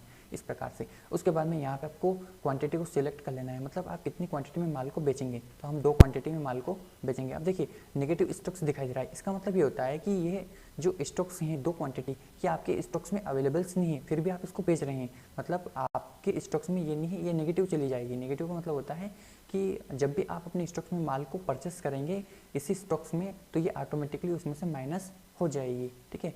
तो हम यहाँ पे इसे आगे बढ़ा लेते हैं। उसके बाद में यहाँ पे आपको रेट डाल देना है, जैसे कि हमारा जो वीवो मोबाइल है वो हम जो सेल कर रहे हैं उसका क्या प्राइजेस हैं। तो यहाँ पर हम देख सकते हैं कि हमारा प्रति मोबाइल है 12,000 रुपये, है ना। तो 12,000 रुपये आपको यहाँ पे सिलेक्ट कर लेना है। उसके बाद में 2 मोबाइल की जो प्राइजेस है वो टोटल आगे आ जाएगी। उसके बाद में आपको इसको आगे करना है, ठीक है, एंटर करना है। उसके बाद में यहाँ पे आपको सेकंड प्रोडक्ट को सिलेक्ट कर लेना है, जैसे कि यहाँ पे आप देख सकते हैं सैमसंग A33 जो कि 15,000 रुपये का है, ठीक है। तो यहाँ पे आपको सिलेक्ट करना है सैमसंग A33, ठीक है, सैमसंग A33 आपको सिलेक्ट कर लेना है। उसके बाद में इसमें भी लोकेशन को चूज़ कर लेना है। हम अभी मेन लोकेशन को चूज़ कर लेते हैं। इसके भी हम दो आइटम्स को चुनेंगे। देखिए ये भी नेगेटिव है क्योंकि ये भी हमारे स्टॉक्स में अवेलेबल्स नहीं है, फिर भी हम सेल कर रहे हैं, इसलिए यहाँ पे नेगेटिव से बता रहा है वो, है ना। उसके बाद में हमें यहाँ पे क्या करना है, 15,000 रुपये इसकी जो प्राइजेस है वो सिलेक्ट कर लेना है, ठीक है। 15,000 रुपये हमने यहाँ पे सिलेक्ट करा। उसके बाद में हम यहाँ पे इसको आगे बढ़ाते हैं, एंटर करते हैं। अब यहाँ पे आप देख सकते हैं कि एंटर की आपको दबाना है। अब यहाँ पे आप देख सकते हैं कि जीएसटी यानी कि ई-वे बिल की डिटेल्स आपसे पूछी जा रही है, अभी इसको आपको नो कर देना है, ठीक है। आगे आने वाली वीडियो में मैं आपको इसके बारे में कम्प्लीटली डिटेल्स में बताऊँगा, ठीक है, क्योंकि स्टेप बाय स्टेप समझेंगे तो आसानी से आप सारी चीज़ें अच्छे से सीख लेंगे, ठीक है। और ये सब सीखने के लिए प्लीज़ हमारे इस चैनल को आप सब्सक्राइब जरूर कर लीजिए ताकि आगे आने वाली वीडियो आपको इजीली मिल सकें। तो मेक श्योर आप सब्सक्राइब जरूर कीजिएगा, ठीक है। तो हम यहाँ पे इसमें नरेशन लिखना चाहते हैं तो एक्चुअली लिख सकते हैं, अन्यथा कोई इशू नहीं है ना। हम इसको एक्सेप्ट कर लेते हैं, ठीक है। अब देखिए यहाँ पे दिखाई दे रहा है do you want to send vouchers details for e-way bill generated, है ना। तो ये नेट के लिए बोल रहा है कि यदि आप ऑनलाइन ई-वे बिल जनरेट करना चाहते हैं तो यस प्रेस कर सकते हैं, अन्यथा नो प्रेस कर सकते हैं, ठीक है। तो अभी हमें नहीं करना है इसलिए हम नो प्रेस कर देते हैं। अब यहाँ पे आप देख सकते हैं कि हमने जो एंट्री करी है वो एंट्री कुछ इस प्रकार से हमें यहाँ पे दिखाई दे रही है, ठीक है। तो इस एंट्री को आप इस प्रकार से देख सकते हैं, ठीक है। नेक्स्ट एंट्री से हमारे सामने यहाँ पर आप देख सकते हैं 31 अगस्त को हमने मोहन ट्रेडर्स को 26,000 रुपये प्रति नग के हिसाब से सोनी टीवी 22 इंचेस वाले 2 नग बेचे, जिसका कुल अमाउंट 52,000 रुपये हमें HDFC बैंक के चेक से डिलीवरी के साथ ही प्राप्त हो गया। अब देखिए यहाँ पे HDFC बैंक में हमें रुपये की प्राप्ति हुई है और यहाँ पे वैसे इसमें दिया नहीं गया है इस एंट्रीज के अंदर कि हमें ये रुपये कौन सी बैंक में प्राप्त हुआ है, ठीक है। तो हम मान लेते हैं कि HDFC बैंक में ही हमें रुपये की प्राप्ति हो गई है। तो यहाँ पे हमें क्या करना है कि जहाँ पे पार्टी नेम जहाँ पे पार्टी अकाउंट नेम था वहाँ पे हमें HDFC बैंक का खाता सिलेक्ट करना होगा। क्योंकि यहाँ पर हमें जो रुपये की प्राप्ति होगी वह बैंक में होगी, ठीक है। सिंपल हमें पीछे आ जाना है और यहाँ पे हमें सिलेक्ट कर लेना है HDFC बैंक का अकाउंट। तो हम यहाँ पे HDFC बैंक का अकाउंट को चुन लेते हैं और हम यहाँ पे एंटर की दबाते हैं। उसके बाद में हम यहाँ पे बायर्स डिटेल्स मतलब मोहन क्या नाम है, मोहन ट्रेडर्स नाम है ना, मोहन ट्रेडर्स नाम है ना, हाँ ठीक, मोहन ट्रेडर्स का खाता है। तो हमें सिंपल यहाँ पे क्या करना होगा, मोहन ट्रेडर्स ही लिखना होगा, ठीक है। मोहन ट्रेडर्स हमें यहाँ पे लिखना होगा। न्यू पार्टी है, ठीक है, कोई दिक्कत नहीं। उसके बाद में यहाँ पे आपको एड्रेस डाल देना है। ये मान लीजिए कि ये जो व्यक्ति रहने वाला है ये शाहजहाँपुर का व्यक्ति रहने वाला है, तो हम यहाँ पे शाहजहाँपुर से लिख लेते हैं। उसके बाद में यहाँ पे हम मध्य प्रदेश चुन लेते हैं। उसके बाद में यहाँ पे हमें इसको एंटर की से दबाते रहना है। अब देखिए अब हमने यहाँ पे क्या किया है, इसको माल बेचा है जिसका रुपये हमें बैंक में प्राप्त हो चुका है, ठीक है। तो यहाँ पे आपको नगद में रुपये प्राप्त हो या फिर बैंक में, क्योंकि आपने जो माल बेचा है वो नगद से ही बेचा है, मतलब कैश से माल बेचा है, तभी आपको रुपये की प्राप्ति तुरंत हो गई है, ठीक है। तो यहाँ पे आपको कैश अकाउंट को ही सिलेक्ट करना होगा क्योंकि हमने जो माल बेचा है वह नगद से बेचा है, ठीक है, क्योंकि उसका जो रुपये हैं वो हमें बैंक में प्राप्त हुआ है, ठीक है। अब यहाँ पे आपने क्या बेचा है, तो यहाँ पे आपको उसका नेम ऑफ आइटम्स यानी कि आपको उसका नाम डालना होगा जो भी आपने माल बेचा है वो। तो यहाँ पे हमने बेचा है सोनी टीवी 22 इंचेस के 2 नग, ठीक है। तो यहाँ पे आपको सोनी टीवी 22 इंचेस अभी हमारे पास में अवेलेबल्स नहीं है, तो वो हमें बनाना होगा। तो बनाने के लिए आप चाहें तो यहीं से ऑल्टर C बटन दबा सकते हैं या फिर आप यहाँ पे देख सकते हैं क्रिएट लिखा हुआ है। सिंपल क्रिएट के ऊपर आपको एंटर कर देना है। यहाँ पे आपको लिखना है सोनी टीवी 22 इंचेस। तो यहाँ पे आपको लिख देना है सोनी टीवी 22 इंचेस और यहाँ से इसमें आगे बढ़ाना है। अब इसको डालना है आपको सोनी टीवी में और यहाँ पे नंबर्स में रखना है इसको और यहाँ से आपको कर लेना है इसको एक्सेप्ट।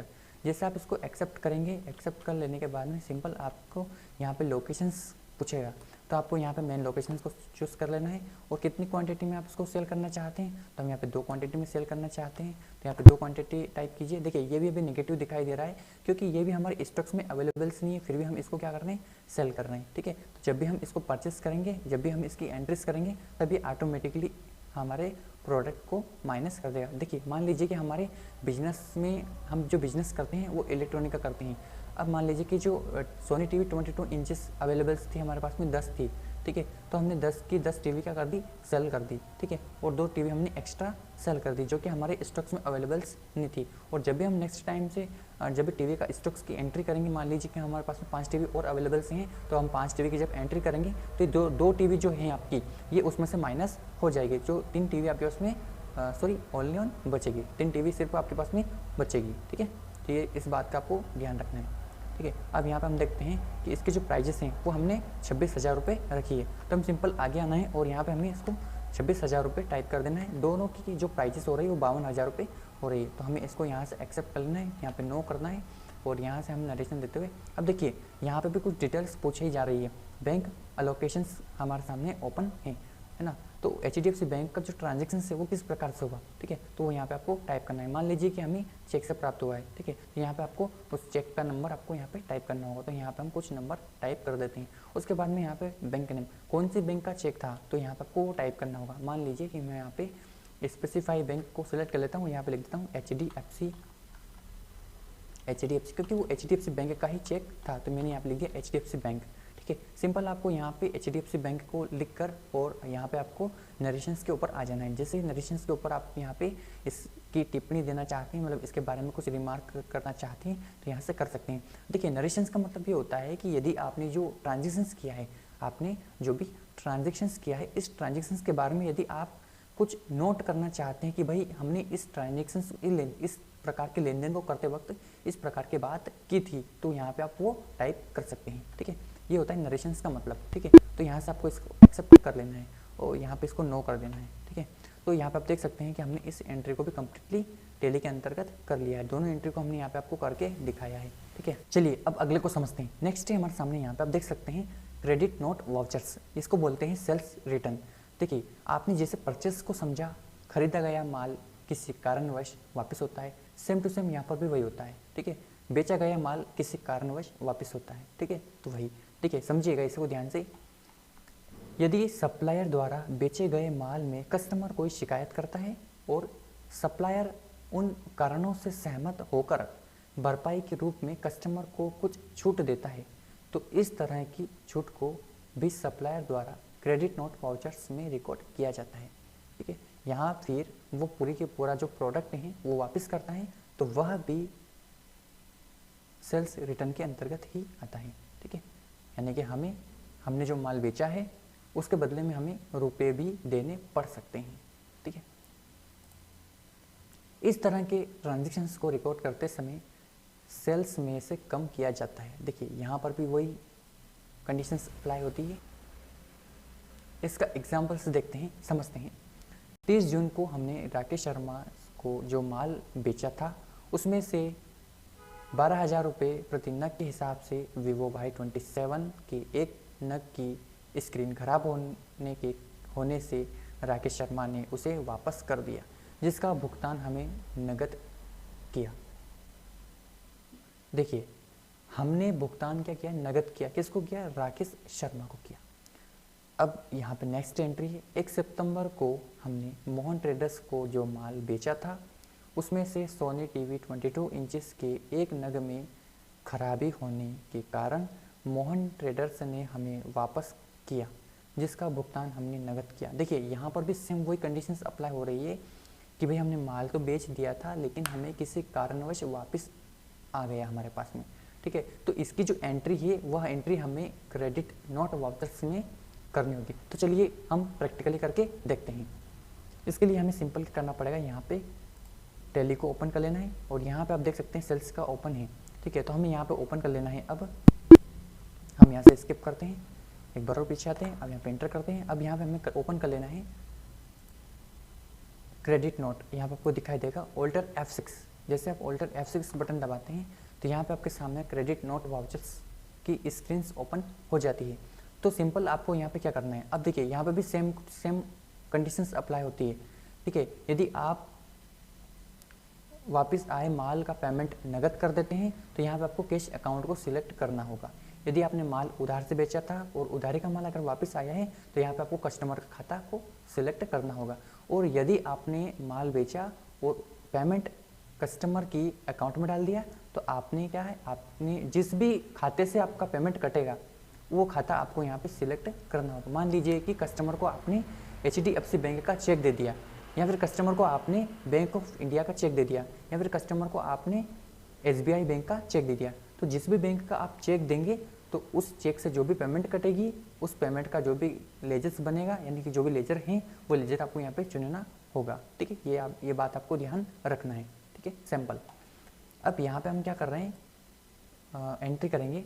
तो जो माल हमने बेचा था प्रति नग के हिसाब से 12,000 रुपये प्रति नग के हिसाब से Vivo Y21, तो उसने क्या किया, वापस किया है, जिसका भुगतान हमने नगद किया। देखिए सिंपल हमने नगद किया है, मतलब कैश अकाउंट को सिलेक्ट करना पड़ेगा, कैश अकाउंट, ठीक है। कैश अकाउंट को सिलेक्ट किया। अब यहाँ पे हम एंटर करते हैं, एंटर करते हैं, एंटर करते हैं। सिंपल हमें यहाँ पे क्या करना पड़ेगा, अब उसी व्यक्ति का लेजर्स को यहाँ पे लिखना होगा, ठीक है। तो हम यहाँ पे सिंपल क्या करते हैं, क्या नाम था उस व्यक्ति का, राकेश शर्मा, ठीक है। तो राकेश शर्मा, ठीक है, राकेश शर्मा को सिलेक्ट कर लेना है ना। एंट्रीज एड्रेस में आपको वापस क्या करना है, जहाँ भी है राकेश शर्मा, जहाँ का भी व्यक्ति है वो आपको यहाँ पे सिलेक्ट करना पड़ेगा। जैसे कि ये उज्जैन का है तो हम यहाँ पे क्या करेंगे, सिंपल उज्जैन को सिलेक्ट करेंगे। हम आप वापस से आगे आते हैं, यहाँ पे हम इसको चुन लेते हैं राकेश शर्मा, और ये है उज्जैन। तो हम यहाँ पे उज्जैन सिलेक्ट करते हैं। और सिंपल हमें यहाँ पे मध्य प्रदेश को भी सिलेक्ट कर लेना है, क्योंकि मध्य प्रदेश में ही उज्जैन, ठीक है। तो हम सिंपल मध्य प्रदेश को सिलेक्ट कर लेते हैं। और सिंपल हमें यहाँ पे, अब देखिए यहाँ पे लेजर अकाउंट को सिलेक्ट करना होगा, ठीक है। तो ये क्या हो रहा है, सेल्स रिटर्न हो रहा है, ठीक है। तो यहाँ पे आपको लेजर शो बनाना पड़ेगा, क्योंकि हम सेल्स से रिटर्न कर रहे हैं, तो इसके लिए हमें लेजर बनाना पड़ेगा। तो हम यहाँ पे लिखते हैं SALE सेल्स रिटर्न, ठीक है। तो यहाँ पे हम सेल्स रिटर्न का लेजर बना लेते हैं और इसे डालेंगे हम सेल्स अकाउंट में ही, और इसे कर लेंगे एक्सेप्ट, ठीक है। तो हमने यहाँ पे चुन लिया सेल्स रिटर्न हो रहा है, ठीक है। अब यहाँ पे हमें उस प्रोडक्ट को सिलेक्ट करना होगा जो सामने वाला व्यक्ति रिटर्न कर रहा है। कौन सा रिटर्न कर रहा है, तो Vivo Y27 का एक नग, ठीक है। यहाँ पे आपको Vivo Y27 का एक नग सिलेक्ट कर रहा है। अभी हम इसे रखेंगे कहाँ पर, तो इसे रखेंगे हम मेन लोकेशन पर, ठीक है। एक नग है, क्या प्राइस थी उसकी, एक नग की क्या प्राइस थी, यहाँ पे आप प्राइस देख लो 12,000 रुपये थी, ठीक है। 12,000 रुपये ऑलरेडी है, इसे कोई दिक्कत नहीं है। अब यहाँ पे आपको इसको कर लेना है एक्सेप्ट, नरेशन डालते हुए आप इसे कर सकते हैं एक्सेप्ट, ठीक है। तो ये एंट्री कम्प्लीटली हो चुकी है। अब इस एंट्री को देखना है तो पेज अप की दबाएंगे तो यहाँ पे हमारे सामने वही एंट्री दिखाई देगी जो हमने अभी टाइप की है ना। तो Vivo Y27 आपको यहाँ पे एंट्रीज दिखाई देगी। तो यहाँ पे आप देख सकते हैं Vivo Y27, तो ये 12,000 रुपये प्रति नग के हिसाब से हमने यहाँ पे एंट्री कम्प्लीटली कर ली है, ठीक है। नेक्स्ट एंट्री है 1 सितंबर वाली, ठीक है। मोहन ट्रेडर्स को जो माल बेचा था, ठीक है, उसका भुगतान हमने क्या किया, नगद किया। यहाँ पे भी हम नगद ही करेंगे, ठीक है। तो यहाँ पर भी हमें सिंपल क्या करना पड़ेगा, इस प्रकार की एक और एंट्री करनी है, ठीक है। सिंपल हमें पीछे आना है, ठीक है। यहाँ पर हम डेट भी सिलेक्ट करेंगे, F सितंबर की बात हो रही है तो यहाँ पे हम डेट सिलेक्ट करेंगे, F2 की दबाते हैं। डेट चेंज करने के लिए F2 की होती है, ठीक है। तो F2 की दबाते हैं और यहाँ पर हम लिखते हैं F सितंबर, ठीक है। तो यहाँ पे आप देख सकते हैं 1 सितंबर हमने टाइप कर लिया और यहाँ से हमें कैश अकाउंट को सिलेक्ट कर लेना है। उसके बाद में हमें सिंपल क्या करना है, यहाँ पे एंटर की दबाते रहना है, ठीक है। अब यहाँ पे हम सामने वाले कस्टमर्स का लेजर सिलेक्ट करेंगे। तो यहाँ पे आप देख सकते हैं कि किस व्यक्ति की बात हो रही है, यहाँ पे देखिए मोहन ट्रेडर्स की बात हो रही है। तो यहाँ पे हम सिलेक्ट करेंगे मोहन ट्रेडर्स। तो यहाँ पे हम टाइप कर लेते हैं मोहन ट्रेडर्स,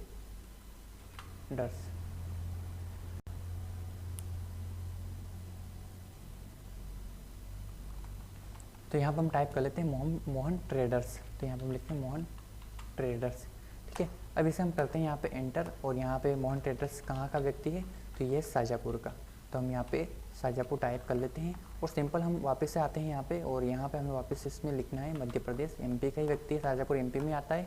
उसके बाद में हमें यहाँ पे इसमें लेजर अकाउंट में हमें सेल्स रिटर्न को सिलेक्ट कर लेना है, क्योंकि हम सेल्स रिटर्न करने वाले हैं। ठीक है, अब यहाँ पे आप देख सकते हैं कि हमने जो माल वापस किया है वो माल है सोनी टीवी 22 इंचेस का। ठीक है, तो हमें यहाँ पे सिलेक्ट कर लेना है सोनी टीवी 22 इंचेस, इसको सिलेक्ट कर लेना है।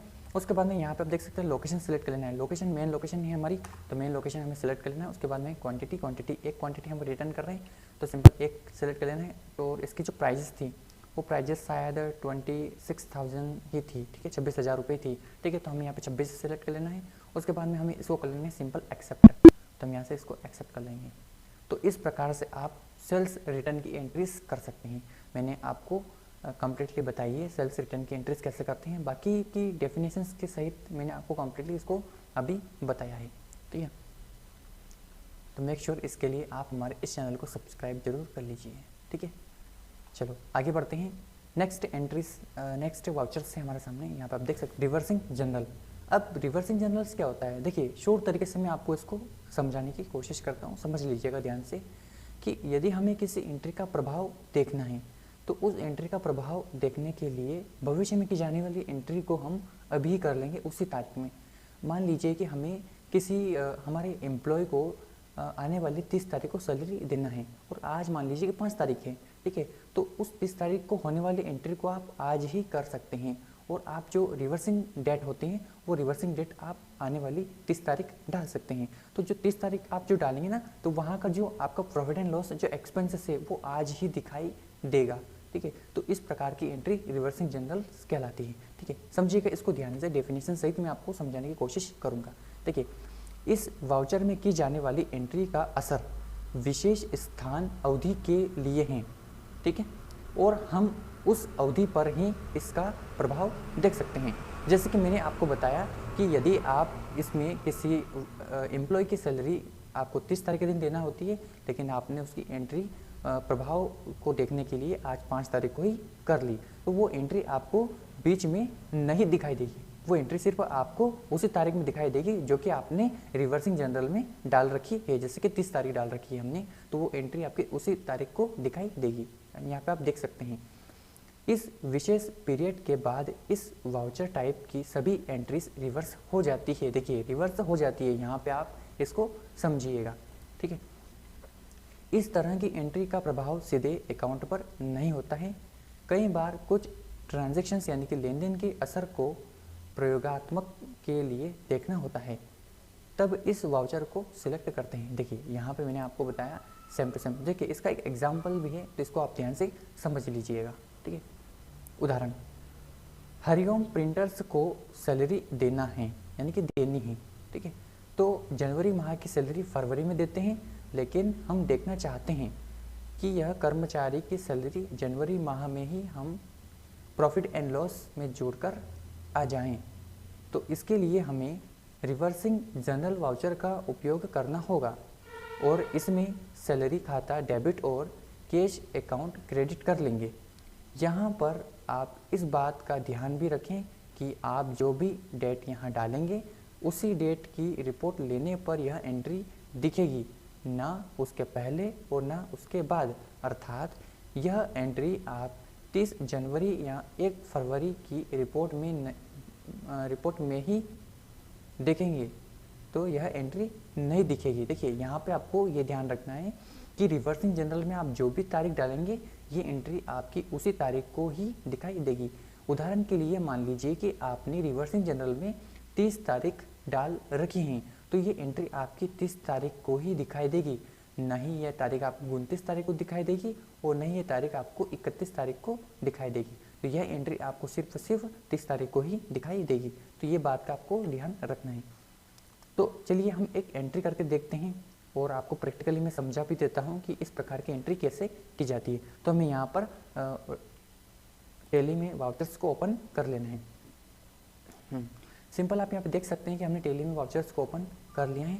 उसके बाद में यहाँ पे हमें सिंपल रिवर्सिंग जनरल्स का वाउचर्स को ओपन कर लेना है। तो इसके लिए हम सिंपल यहाँ पे अदर वाउचर्स के ऊपर आते हैं और यहाँ पे आप देख सकते हैं इसकी जो शॉर्टकट की होती है, रिवर्सिंग जनरल्स की शॉर्टकट कीज होती है यहाँ पे रिवर्सिंग का लिखा हुआ है यार, रिवर्सिंग कहाँ गया, अनएक्टिव है।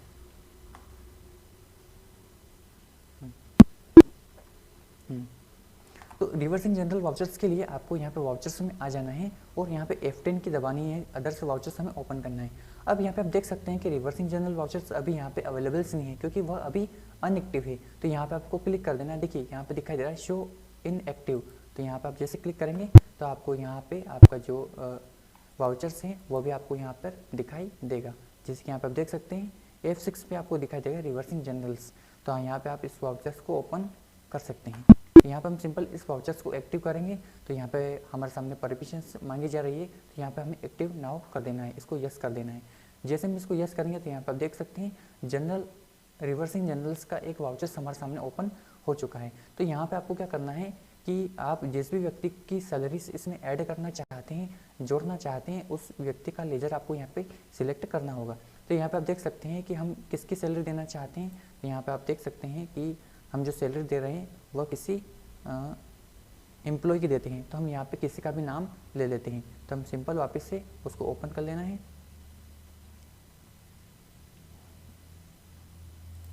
तो हम यहाँ पे टैली को ओपन कर लेते हैं वापस से। तो यहाँ पे आप देख सकते हैं कि टैली को हमने ओपन कर लिया है। अब यहाँ पे हम किस व्यक्ति को सैलरी देना चाहते हैं तो उस व्यक्ति का हमें यहाँ पे लेजर सिलेक्ट करना होगा। तो यहाँ पे हम सिर्फ किसी व्यक्ति का लेजर सिलेक्ट कर लेते हैं। मान लो कि मोहित सैलरी को देना है तो मोहित सैलरी अकाउंट हमने यहाँ पे सिलेक्ट कर लिया। अब मोहित की जो सैलरी बनती है वो सैलरी हम यहाँ पे उसकी 5,000 रुपये देते हैं, ठीक है। अब यहाँ पे हम कैसे दे रहे हैं, कैश की बैंक से, ठीक है। तो हम यहाँ पे दे रहे हैं कैश अकाउंट से, ठीक है। अब यहाँ पे आपको डेट सेलेक्ट कर लेना है, एक फाइनल डेट जो भी है वो आपको सिलेक्ट कर लेना है। मान लीजिए कि मैंने यहाँ पे 1 सितंबर को ही एंट्री कर रहा हूँ और ये जो एंट्री होने वाली है जो शो होगी वो यहाँ पे दिखाई देगी। अब एप्लीकेबल अप टू, इसका मतलब होता है कि यह एंट्री आपकी एप्लीकेबल जब भी होगी जब वो डेट यहाँ पे आ जाएगी, ठीक है। सिलेक्ट कर लेते हैं, यहाँ पे हम अक्टूबर की तारीख को सिलेक्ट कर लेते हैं। अब मान लीजिए कि हमने आज एंट्री करी है, आज तारीख है 1 सितंबर और ये जो एंट्री है रिवर्सिंग जनरल्स की, ये एंट्री 1 अक्टूबर की एंट्री है क्योंकि हम हमेशा से मोहित सैलरी को 1 अक्टूबर को ही सैलरी देते हैं और आज हम इसकी एंट्री कर रहे हैं ताकि हमें प्रॉफिट एंड लॉस पता चल जाए, ठीक है। तो हम यहाँ पे इसका नरेशन डालते हुए इसको एक्सेप्ट कर लेंगे। आप जो भी इसमें नरेशन डालना चाहते हैं वो डाल सकते हैं और इसको एक्सेप्ट कर लीजिए, ठीक है। अब यहाँ पे आप देख सकते हैं कि आपने जो एंट्री करी है वो एंट्री आपको यहाँ पर दिखाई देगी। लेकिन आपको यहाँ पे एक बात का ध्यान रखना है कि इसका जो असर है वो मुख्य खातों पर आपके नहीं पड़ता है। क्यों नहीं पड़ता है? क्योंकि यहाँ पर आप देख सकते हैं कि जो आपने जो एंट्रीज करी है उसका जो असर है वह असर आपको यहाँ पर उसी तारीख को देखने को मिलेगा जो आपने एप्लीकेबल अप टू में जो डेट डाली है, ठीक है। ये बात का आपको ध्यान रखना है, ठीक है। अब नेक्स्ट है हमारे सामने, यहाँ पे हम नेक्स्ट को समझेंगे। अब नेक्स्ट है हमारे सामने मेमोरेंडम वाउचर्स। चलिए इसे भी समझ लीजिए। ये ऐसे छोटे छोटे खर्चों के लिए होता है ना, जिसका यूज़ हम किसी व्यक्ति अथवा उसकी कंपनीज के लिए करते हैं। देखिए समझिएगा ध्यान से, इस वाउचर में किसी आवश्यक खर्च जिसकी स्वीकृति लेने हेतु प्रार्थना उच्च अधिकारियों से की गई है और स्वीकृति मिलने की पूर्ण आशा है परंतु अभी तक वह स्वीकृति प्राप्त नहीं हुई है। इस तरह की एंट्रीज को मेमोरेंडम वाउचर्स में कर लेते हैं। इसका प्रभाव कंपनी के मुख्य खातों पर नहीं पड़ता है और तलपट यानी कि ट्रायल बैलेंस में केवल इसकी एंट्री दिखाई देती है, जबकि लेजर में इस तरह की एंट्री की पोस्टिंग नहीं होती है। देखिए सिंपल लैंग्वेज में समझ लीजिए कि आपका कोई कस्टमर है या फिर आपका कोई एम्प्लॉय है। एम्प्लॉय से हम उदाहरण से समझते हैं, अच्छे से समझ में आ जाएगा। अब मान लीजिए कि किसी व्यक्ति को या फिर अपन किसी का उदाहरण ले लेते हैं कि कोई राजू नाम का एक एम्प्लॉय है, उसे आप अपने बिजनेस में, मतलब वो आपके बिजनेस में काम करता है, ठीक है। तो आपके बिजनेस में आप उसे सैलरी देते हैं 5,000 रुपये, 10,000 रुपये, जो भी सैलरी देते हैं। मान लीजिए कि आप उसको 5,000 रुपये पर मंथ के हिसाब से सैलरी देते हैं और यदि आप उसको कुछ रुपये देकर, एक्स्ट्रा रुपये देकर कहीं सामान लाने के लिए पहुँचाते हैं, है ना, जो कि आपके पर्सनल सामान भी हो सकते हैं, ठीक है, बिजनेस से हटके भी सामान हो सकते हैं, तो उस प्रकार की एंट्री को आप मेमोरेंडम में कर सकते हैं। ताकि उसका जो मेन खाता है उसके ऊपर भी असर नहीं पड़ेगा और आपको याद रखने के लिए एंट्री आप कर भी लेंगे। ठीक है, तो ऐसी एंट्री को हम मेमोरेंडम में ही करते हैं। ठीक है, इसका एक एग्जाम्पल है तो उसे आप समझ लीजिए। हरिओम प्रिंटर्स ने अपने कर्मचारी को 1000 किसी सामान को लाने के लिए नगद दिया। अब देखिए यहाँ पे सेम टू सेम वो वही प्रोसेस है। ठीक है, अब यहाँ पे हम इसका भी अभी देख लेते हैं एंट्री करके। ठीक है, हम वापस से यहाँ पे टैली को ओपन कर लेते हैं, वापस एंटर करेंगे। अब यहाँ पे हमें मेमोरेंडम वाउचर्स को ओपन कर लेना है, तो हमें यहाँ पे आना है अदर वाउचर्स में और यहाँ से हमें मेमोरेंडम वाउचर्स को क्या कर लेना है, यहाँ से सिलेक्ट कर लेना है। तो मेमोरेंडम वाउचर्स हमें यहाँ पे शो कर लेना है। तो मेमोरेंडम वाउचर को हम यहाँ पे इनेबल करेंगे, इसको एक्सेप्ट करेंगे और यहाँ से इनेबल हो जाएगा। अब यहाँ पे हम किस व्यक्ति को पेमेंट करेंगे, तो हम यहाँ पे वो को वही मोहित हमारा व्यक्ति। ठीक है, मोहित व्यक्ति को हम पेमेंट करेंगे। कितने रुपये दे रहे हैं, 1000 रुपये दे रहे हैं साहब।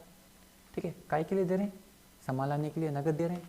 ठीक है, ठीक है, तो हम यहाँ पे सामान लाने के लिए 1000 रुपये देंगे। किसको देंगे, तो मोहन ट्रेडर्स को। अब देखिए मोहित सैलरी अकाउंट।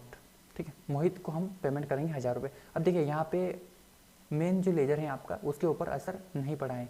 95,000 रुपये आपके कैश अकाउंट में थे और करंट बैलेंस में भी अभी 95,000 रुपये ही हैं। हम इस एंट्री को एक्सेप्ट कर लेंगे तब भी इतना ही रहेगा। ठीक है, तो यहाँ पे हम इसको एक्सेप्ट करके मतलब नरेशन लिखते हुए एक्सेप्ट कर लेंगे। तो हम यहाँ पे आप देख सकते हैं कि हमने इस एंट्री को एक्सेप्ट कर लिया। तो इस प्रकार से आप मेमोरेंडम में भी एंट्रीज कर सकते हैं। नेक्स्ट है, चलिए अगले को समझते हैं। अगला है हमारे सामने यहाँ पर रिसिप्ट नोट वाउचर्स। चलिए इसको भी ध्यान से समझिएगा, आखिर रिसिप्ट नोट वाउचर्स क्या होता है। ठीक है, जब हम कोई भी गुड्स परचेस करते हैं उससे पहले हम ऑर्डर देते हैं, मतलब माल को खरीदने से पहले हम क्या करते हैं, उस माल का ऑर्डर देते हैं। तो ऑर्डर देने से लेकर हमारे पास ओरिजिनल बिल पहुंचने तक, देखिए ओरिजिनल बिल पहुंचने तक उसके बीच का जो प्रोसेस होता है उसे रिसिप्ट नोट कहते हैं। यह ऐसी स्थिति में जारी किया जाता है जब हम हमारे क्रेडिटर्स के साथ ज़्यादा लेन देन होती है, क्रेडिटर के साथ क्या होती है, ज़्यादा लेन देन आपकी होती है, तब ये रिसिप्ट नोट वाउचर्स बनाया जाता है। देखिए यहाँ पे एक एग्जांपल्स भी दे रखा है, इसे आप ध्यान से समझिएगा। 1 अप्रैल 2023 को एक ऑर्डर बालाजी लिमिटेड जबलपुर को दिया, मतलब बालाजी लिमिटेड को हमने ऑर्डर दिया, जिसकी डिलीवरी हमें 5 अप्रैल 2023 को हुई और 4 अप्रैल 2023 को हमने फिर एक ऑर्डर दे दिया जिसकी डिलीवरी 8 अप्रैल को हुई। जो हमारा क्रेडिटर बालाजी लिमिटेड जबलपुर होगा वो हमें ओरिजिनल बिल ना भेजकर डिलीवरी नोट भेजेगा और हम उसे रिसिप्ट नोट देंगे कि हमारे पास गुड्स रिसीव हो चुका है। देखिए यहाँ पे रिसिप्ट नोट का मतलब होता है कन्फर्मेशंस करना। क्या होता है, कन्फर्मेशंस करना, मतलब कि हाँ भाई हमारे पास में आपने जो माल पहुँचाया है वो सफलतापूर्वक पहुँच चुका है। तो इस प्रकार की एंट्री आप रिसिप्ट नोट में कर सकते हैं। अभी हमारे पास में किसी प्रकार का बिल नहीं है, इसलिए अभी हम इस एंट्री को बाद में करेंगे।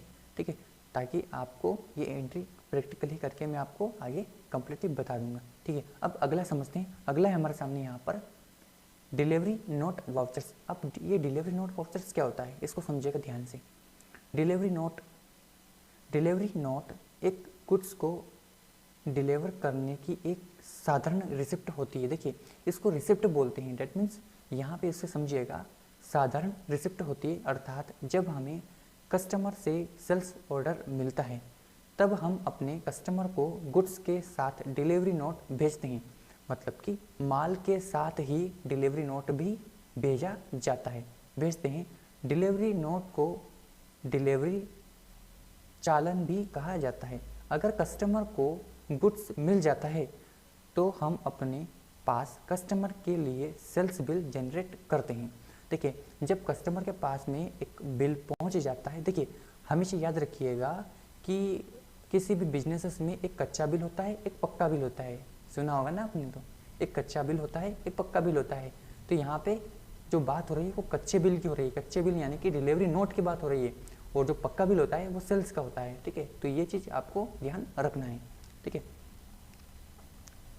डिलीवरी नोट कंप्लीटली होने के बाद ही सेल्स का बिल जनरेट होता है, ओरिजिनल बिल क्या होता है, जनरेट होता है। देखिए चलिए नेक्स्ट को समझते हैं। नेक्स्ट है हमारे सामने यहाँ पे स्टॉक्स जनरल वाउचर्स। ठीक है, इस प्रकार के वाउचर का प्रयोग माल के स्थानांतरण के लिए किया जाता है। देखिए माल के स्थानांतरण मतलब कि माल के ट्रांसफ़र के लिए किया जाता है।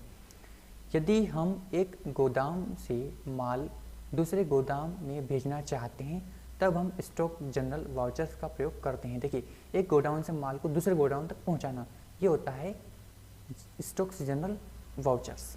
ठीक है, ये आपको ध्यान रखना है। नेक्स्ट है यहाँ पर हमारे सामने फिजिकल स्टॉक्स वाउचर। अब फिजिकल स्टॉक्स वाउचर क्या होता है? देखिए इसकी भी डेफिनेशन को समझिए ध्यान से। हमारे व्यापार में कई बार ऐसा होता है कि टैली सॉफ्टवेयर में जो क्लोजिंग स्टॉक दिखाता है और वास्तव में गोडाउन या शॉप पर जो स्टॉक्स होता है उन दोनों में अंतर होता है। इस तरह के कई कारण हो सकते हैं। देखिए यहाँ पे कभी कभी ऐसा होता है कि हमारे जो टैली का सॉफ्टवेयर है उसमें स्टॉक्स हैं, जो फिजिकल स्टॉक्स हैं उसमें माल कम है और जो बाहरी स्टॉक्स होता है गोडाउन के अंदर उसमें स्टॉक्स आइटम्स ज़्यादा होते हैं। तो ये दोनों में अंतर कैसे होता है इसको समझिए। पहला तो यह कि जो माल हमने परचेस किया, देखिए जो माल हमने परचेस किया वह किसी स्कीम के तहत उसके साथ फ्री ऑफ कॉस्ट आया हो। और कई बार ऐसा भी होता है कि कर्मचारियों की गलती से बिल किसी और आइटम का था और माल कोई दूसरा डिस्पैच हो गया तो भी अंतर आ सकता है। कुछ इस तरह की गलतियां हो सकती हैं। ठीक है, तो आपको अपने बिजनेस में ध्यान रखना है। ठीक है, उदाहरण देख लीजिए इसका एग्जांपल्स। हरिओम मोबाइल्स ने राधे इलेक्ट्रॉनिक जबलपुर से 5 सैमसंग फ़ोन खरीदा था। कितने खरीदे थे? 5 सैमसंग फ़ोन खरीदे थे। ठीक है, तब उसके साथ 2 स्मार्ट वॉच फ्री आ गया था। मतलब 2 स्मार्ट वॉच क्या हो गई थी? बिल्कुल फ्री ऑफ कॉस्ट आ गई थी 5 सैमसंग मोबाइल के साथ 2 फ्री। ठीक है, और इस वजह से टैली के स्टॉक में और वास्तविक स्टॉक में 2 स्मार्ट वॉच का अंतर आ गया। मतलब 2 स्मार्ट वॉच आपके पास में ज़्यादा है लेकिन फिजिकल स्टॉक में वो अवेलेबल्स नहीं है। ठीक है, ये बात को ध्यान रखना है। नेक्स्ट है हरिओम मोबाइल्स ने दिनेश जी को सैमसंग M11 देना था। देखिए हरिओम मोबाइल्स ने दिनेश जी को सैमसंग M11 मोबाइल क्या करना था? देना था, लेकिन गलती से सैमसंग M20 फ़ोन भेज दिया।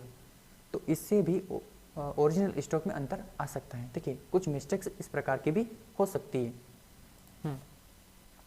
चलिए नेक्स्ट को समझते हैं। नेक्स्ट है हमारे सामने यहाँ पर आप देख सकते हैं सेल्स ऑर्डर वाउचर्स। चलिए इसे भी ध्यान से समझ लीजिए कि सेल्स ऑर्डर वाउचर्स क्या होता है। देखिए यदि किसी पार्टी से माल बेचने से पहले हमें फ़ोन पर या सेल्समैन द्वारा ऑर्डर मिलता है और बाद में हमारे द्वारा माल को भेजा जाता है तब हमें सेल्स ऑर्डर वाउचर्स बनाना होगा। ठीक है, माल को भेजते वक्त ही आपको सेल्स ऑर्डर वाउचर्स बनाना होगा। ठीक है, या तो ये बात का आपको ध्यान रखना है। अब जैसे कि आप देख सकते हैं यहाँ पर हमें ऑर्डर प्राप्त हुआ है और ऑर्डर प्राप्त हुआ है मतलब हमने यहाँ पे एक डिलीवरी के लिए ऑर्डर वाउचर्स बनाया है। ठीक है, अब यहाँ पे हम क्या करेंगे? इसे पहुँचा देंगे। ये होता है एक कच्चा बिल। ठीक है, तो हमें यहाँ पे सेल्स ऑर्डर वाउचर्स को टेली के अंतर्गत रिकॉर्ड करना है। तो चलिए इसे हम प्रैक्टिकली करके देखते हैं। तो हमें सिंपल क्या करना है, यहाँ से टेली को ओपन कर लेना है। अब देख सकते हैं यहाँ पर मैंने टेली को ओपन कर लिया है। हमें सिंपल वाउचर्स के ऊपर क्लिक कर देना है। तो यहाँ पर देख सकते हैं कि सेल्स ऑर्डर हमने यहाँ पे सेल्स ऑर्डर वाउचर्स ओपन कर रखा है। यदि आप इसे ओपन करना चाहते हैं तो यहाँ पे F10 की जैसे आप प्रेस करेंगे या फिर अदर वाउचर्स के ऊपर आएंगे तो यहीं पे आपको नीचे दिखाई देगा सेल्स ऑर्डर। और यदि यहाँ पे आपको दिखाई नहीं देता है तो अनएक्टिव के ऊपर आप क्लिक करिए। यहाँ पे आपको सारे के सारे हाइड जितने भी वाउचर्स रहेंगे वो सभी दिखाई देंगे। तो हमें सिंपल यहाँ से क्या कर लेना है, सेल्स ऑर्डर वाउचर्स को ओपन कर लेना है। अब यहाँ पे हमें पार्टी का नाम सेलेक्ट कर लेना है, जैसे कि राहुल शर्मा का नाम आपको यहाँ पे सिलेक्ट कर लेना है। तो हम सिंपल राहुल शर्मा का जो लेजर है वो सिलेक्ट कर लेंगे। ठीक है, उसके बाद में हमें यहाँ पे एंटर करते रहना है। उसके बाद में यहाँ पे आना है और ये कहाँ का व्यक्ति है तो आपको यहाँ पे उसका जो भी एड्रेस है वो आपको यहाँ पे डाल देना है। उसके बाद में यहाँ पे सिंपल आपको आगे आना है, एंटर करना है। ठीक है, यहाँ पे आपको ऑर्डर नंबर जो भी है आपके वो यहाँ पे डाल देना है। उसके बाद में अब यहाँ पे सेल्स लेजर में आपको सेल्स ऑर्डर को सिलेक्ट कर लेना है। उसके बाद में यहाँ पे आपको A4 पेपर है तो A4 पेपर को सिलेक्ट कर लेना है। उसके बाद में यहाँ पे वापस एंटर करना है। अब यहाँ पे या फिर यहाँ पर भी आप देख सकते हैं कि जो डेट आपने यहाँ पे डाली है वही ड्यू डेट है। ठीक है, तो यहाँ पे आपको 1 अक्टूबर यहाँ पे डालना है। और यहाँ से इसको आपको स्किप कर देना है, ठीक है। स्किप, यहाँ से इसको आपको स्किप कर देना है, ठीक है। उसके बाद में यहाँ पे आपको इसको एक्सेप्ट कर लेना है। एक्सेप्ट करते हुए नरेशन डालते हुए इसको एक्सेप्ट कर लेना है। तो यहाँ पर आप देख सकते हैं कि आपने जो अभी बनाया है वह वाउचर्स आपको यहाँ पे पेजअप की दबाने पर दिखाई देगा। यदि आप इसका प्रिंट व्यू देखना चाहते हैं तो प्रिंट व्यू देखने के लिए सिंपल आपको ऑल्टर के साथ पी बटन दबाना है। उसके बाद में आपको यहाँ पे करंट प्रिंट के ऊपर क्लिक कर देना है। जैसे आप यहाँ पे क्लिक करेंगे तो यहाँ पे प्रिंट का टाइटल से आपसे पूछेगा, तो यहाँ पे आपको प्रीव्यू के ऊपर क्लिक कर देना है। तो यहाँ पे आपका जो बिल है वह यहाँ पे आप देख सकते हैं।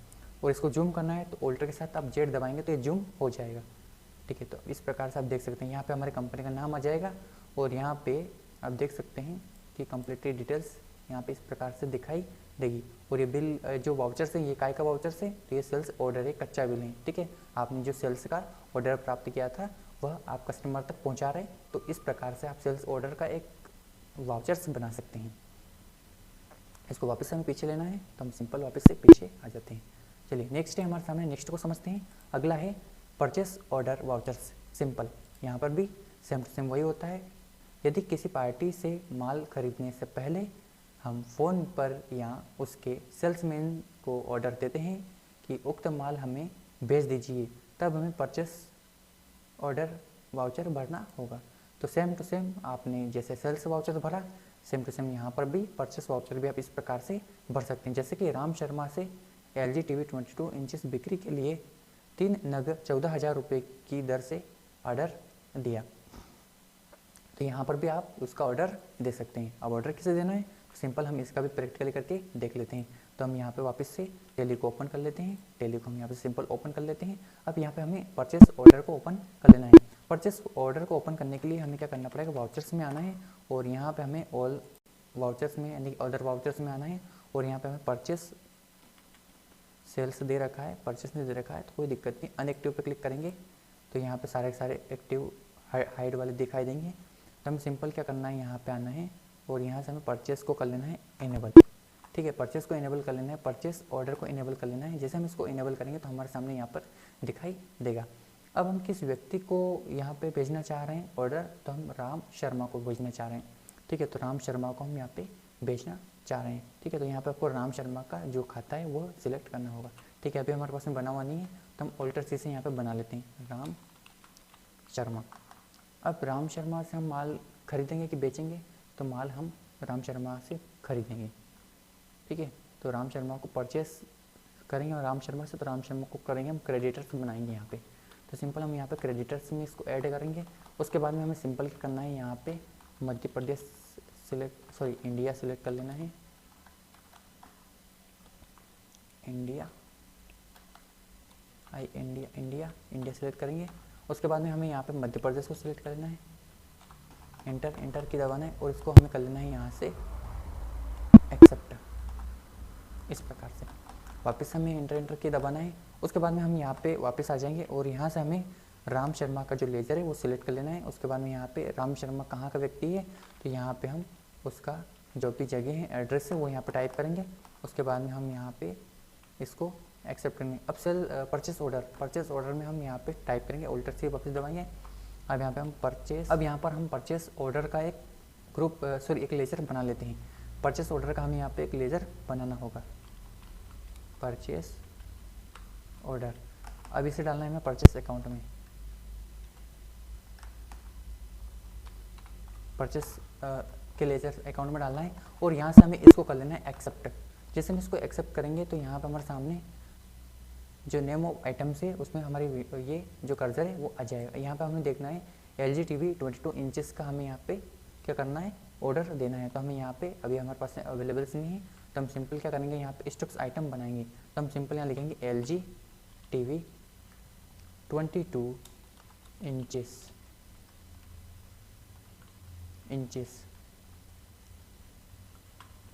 हमें सिंपल क्या करना है, इसे यहाँ पे आना है वापस से और इसे डालना है हमें LG TV में। तो LG TV अवेलेबल नहीं है तो इसके लिए ऑल्टर से दबाते हैं, यहाँ लिखते हैं हम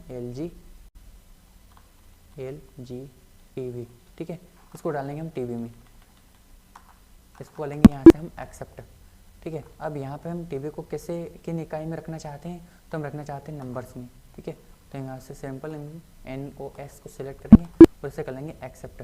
ठीक है, अब ड्यू डेट हमें कब तक परचेस करना है, ठीक है, तो वो डेट अपने को यहाँ पे डालना है। उसके बाद में यहाँ पे एनी कौन से आप गोडाउंस में लेना चाहते हैं, तो हम मेन गोडाउंस में लेना चाहते हैं। कितनी क्वांटिटी में लेना चाहते हैं, तो हम 3 क्वांटिटी में लेना चाहते हैं। कितने अमाउंट में लेना चाहते हैं, तो 14,000 रुपये में लेना चाहते हैं। तो इस प्रकार से आप देख सकते हैं यहाँ पर आप जो भी नरेशन देना चाहते हैं तो यहाँ दे सकते हैं। तो इस प्रकार से आप परचेस ऑर्डर की भी एंट्री को कर सकते हैं। ये हो गई, ठीक है। तो इस प्रकार से परचेस की और एंट्री कर सकते हैं। चलिए नेक्स्ट है हमारे सामने, नेक्स्ट को समझते हैं, रिजेक्शन इन।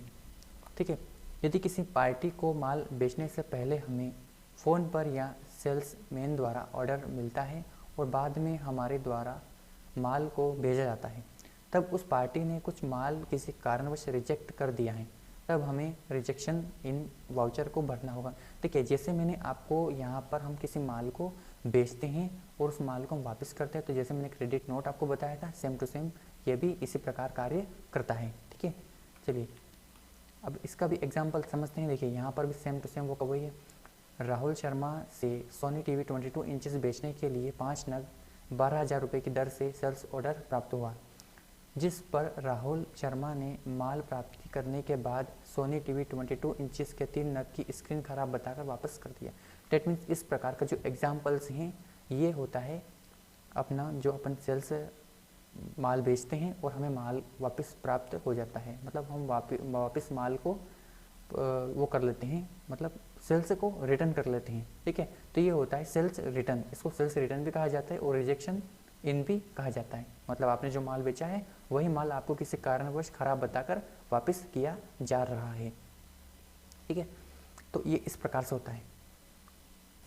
चलिए नेक्स्ट को समझते हैं। नेक्स्ट है हमारे रिजेक्शंस आउट। रिजेक्शंस आउट क्या होता है, देखिए यदि किसी पार्टी से माल खरीदने से पहले हम फ़ोन पर माल ऑर्डर लिखते हैं और माल की प्राप्ति होने पर कुछ माल खराब निकलता है, तब उस माल को वापस करने के लिए रिजेक्शन आउट वाउचर्स को भरा जा सकता है। सिंपल है, डेबिट नोट वाउचर्स की बात हो रही है, क्योंकि यहाँ पर परचेस रिटर्न होगा, माल खरीदेंगे वापस करेंगे, परचेस रिटर्न होगा। ठीक है, इस प्रकार उदाहरण समझ लिए, कमल शर्मा से सोनी टीवी 18 इंचेस खरीदने के लिए 3 नग 9,000 की दर से परचेस ऑर्डर दिया, जिस पर कमल शर्मा से माल प्राप्त करने के बाद सोनी टीवी 10 इंचेस के 3 नग की स्क्रीन खराब बताकर वापस कर दिया। ठीक है, यहाँ पर भी सेम वही हो रहा है, स्क्रीन को खराब बताकर वापस किया जा रहा है, इसका मतलब होता है परचेस रिटर्न किया जा रहा है। ठीक है, तो यहाँ पर भी इसे आप इस प्रकार से समझ सकते हैं। चलिए अगला समझते हैं। अगला नेक्स्ट है हमारे सामने डिलीवरी नोट वाउचर। अब आखिर डिलीवरी नोट वाउचर्स क्या होता है, समझिए इसे ध्यान से। डिलीवरी नोट एक गुड्स को डिलीवर करने की एक साधारण रिसिप्ट प्राप्ति होती है, अर्थात जब हमें कस्टमर से सेल्स ऑर्डर मिलता है तब हम अपने कस्टमर को गुड्स के साथ डिलीवरी नोट भेजते हैं। डिलीवरी नोट को डिलीवरी चालान भी कहा जाता है। अगर कस्टमर को गुड्स मिल जाता है तो हम अपने पास कस्टमर के लिए सेल्स बिल जनरेट करते हैं। सेम टू सेम वही है जैसा मैंने आपको पहले बताया है। ठीक है, तो यहाँ पे इसे आप इस प्रकार से समझ सकते हैं। ये एक कन्फर्मेशंस का काम करता है। क्या करता है, कन्फर्मेशंस का कार्य करता है। डिलीवरी नोट का मतलब यही होता है। अगला है material in vouchers. Material in vouchers क्या होता है, समझिए कि ध्यान से। यदि कोई पार्टी हमें माल बनाने के लिए देती हैं, मतलब मटेरियल्स हमारे पास में आता है, रॉ मटेरियल जिसे हम बोलते हैं। ठीक है, बाद में हम उस माल को प्रक्रिया यानी प्रोसेस करके उसको लौटा देते हैं, मतलब माल को बनाकर लौटा देते हैं, तब हम मटेरियल इन वाउचर का उपयोग करते हैं। देखिए यहाँ समझिएगा, जैसे कि हमारा प्रिंटिंग का बिजनेस है और हमें 100 किताबें बनाने का ऑर्डर दिया है, तब इसके लिए हमें इन्वेंट्री वाउचर में जाना होगा। देखिए यहाँ पे इससे समझिएगा कि हमारा जो बिजनेस है वो प्रिंटिंग करने का है और हमें जो ऑर्डर मिला है वो 1000 किताब छापने का मिला है। ठीक है, तो इस प्रकार के वाउचर की एंट्रीज आप मटेरियल इन में कर सकते हैं। नेक्स्ट है मटेरियल आउट। अब मटेरियल आउट क्या काम करता है, यदि हम किसी थर्ड पार्टी को माल बनाने के लिए देते हैं। अब देखिए यहाँ पे समझिए, किसी एक व्यक्ति ने माल हमें दिया बनाने के लिए और हम नहीं बनाएंगे और हम किसी दूसरे व्यक्ति से बनवाएंगे। ठीक है, तो जो इस व्यक्ति ने हमें माल दिया है वही हम किसी दूसरे व्यक्ति को दे रहे हैं। ठीक है, तो ये हो गया थर्ड पार्टी काम। यदि हम किसी थर्ड पार्टी को माल बनाने के लिए देते हैं, बाद में हम उस माल को प्रोसेस करके उस थर्ड पार्टी को रॉ मटेरियल देते हैं, तब हम मटेरियल आउट वाउचर का उपयोग करते हैं। देखिए यहाँ पे क्या हो रहा है, आपको किसी ने किताबें बनाने के लिए दी है, 1000 किताबें आप किसी दूसरे व्यक्ति को देते हैं, ठीक है, और साथ में आप उसको बनाने के लिए रॉ मटेरियल भी प्रोवाइड करते हैं, तो ये होता है मटेरियल आउट। उदाहरण देख लीजिए, अमित खन्ना कंपनी को 100 डायरी बनाने का ऑर्डर दिया, तब हमें मटेरियल आउट वाउचर का उपयोग करना होगा। तो ध्यान से समझिएगा। तो ये कुछ इस प्रकार से एंट्रीज की जा सकती हैं। तो दोस्तों मुझे उम्मीद है कि आपने इस वीडियो में बहुत अच्छे से सारी चीज़ें अच्छे से सीखी होगी। तो आगे आने वाली वीडियो में हम सीखेंगे इन सभी ट्रांजैक्शंस में स्टेप बाय स्टेप एंट्रीज करना, ठीक है। साथ में मैं आपको बताऊंगा भी सही कि इतनी एंट्रीज करने के बाद में आपके परचेस या सेल्स या फिर कैश अकाउंट में कितना बैलेंस बचेगा या फिर बचा है, तब जाके आपकी एंट्रीज कंटिन्यू मानी जाएगी, ठीक है। तो इन सभी एंट्री के सेट को प्राप्त करने के लिए मैं आपको जो एंट्रीज करने के सेट प्रोवाइड करूंगा, उन सेट को प्राप्त करने के लिए प्लीज़ हमारे इस चैनल को सब्सक्राइब जरूर कीजिए, ताकि आगे आने वाली वीडियो आपसे मिस ना हो। तो इस वीडियो को देखने के लिए आप सभी का धन्यवाद। मिलते हैं एक और शानदार वीडियो में। Thank you so much.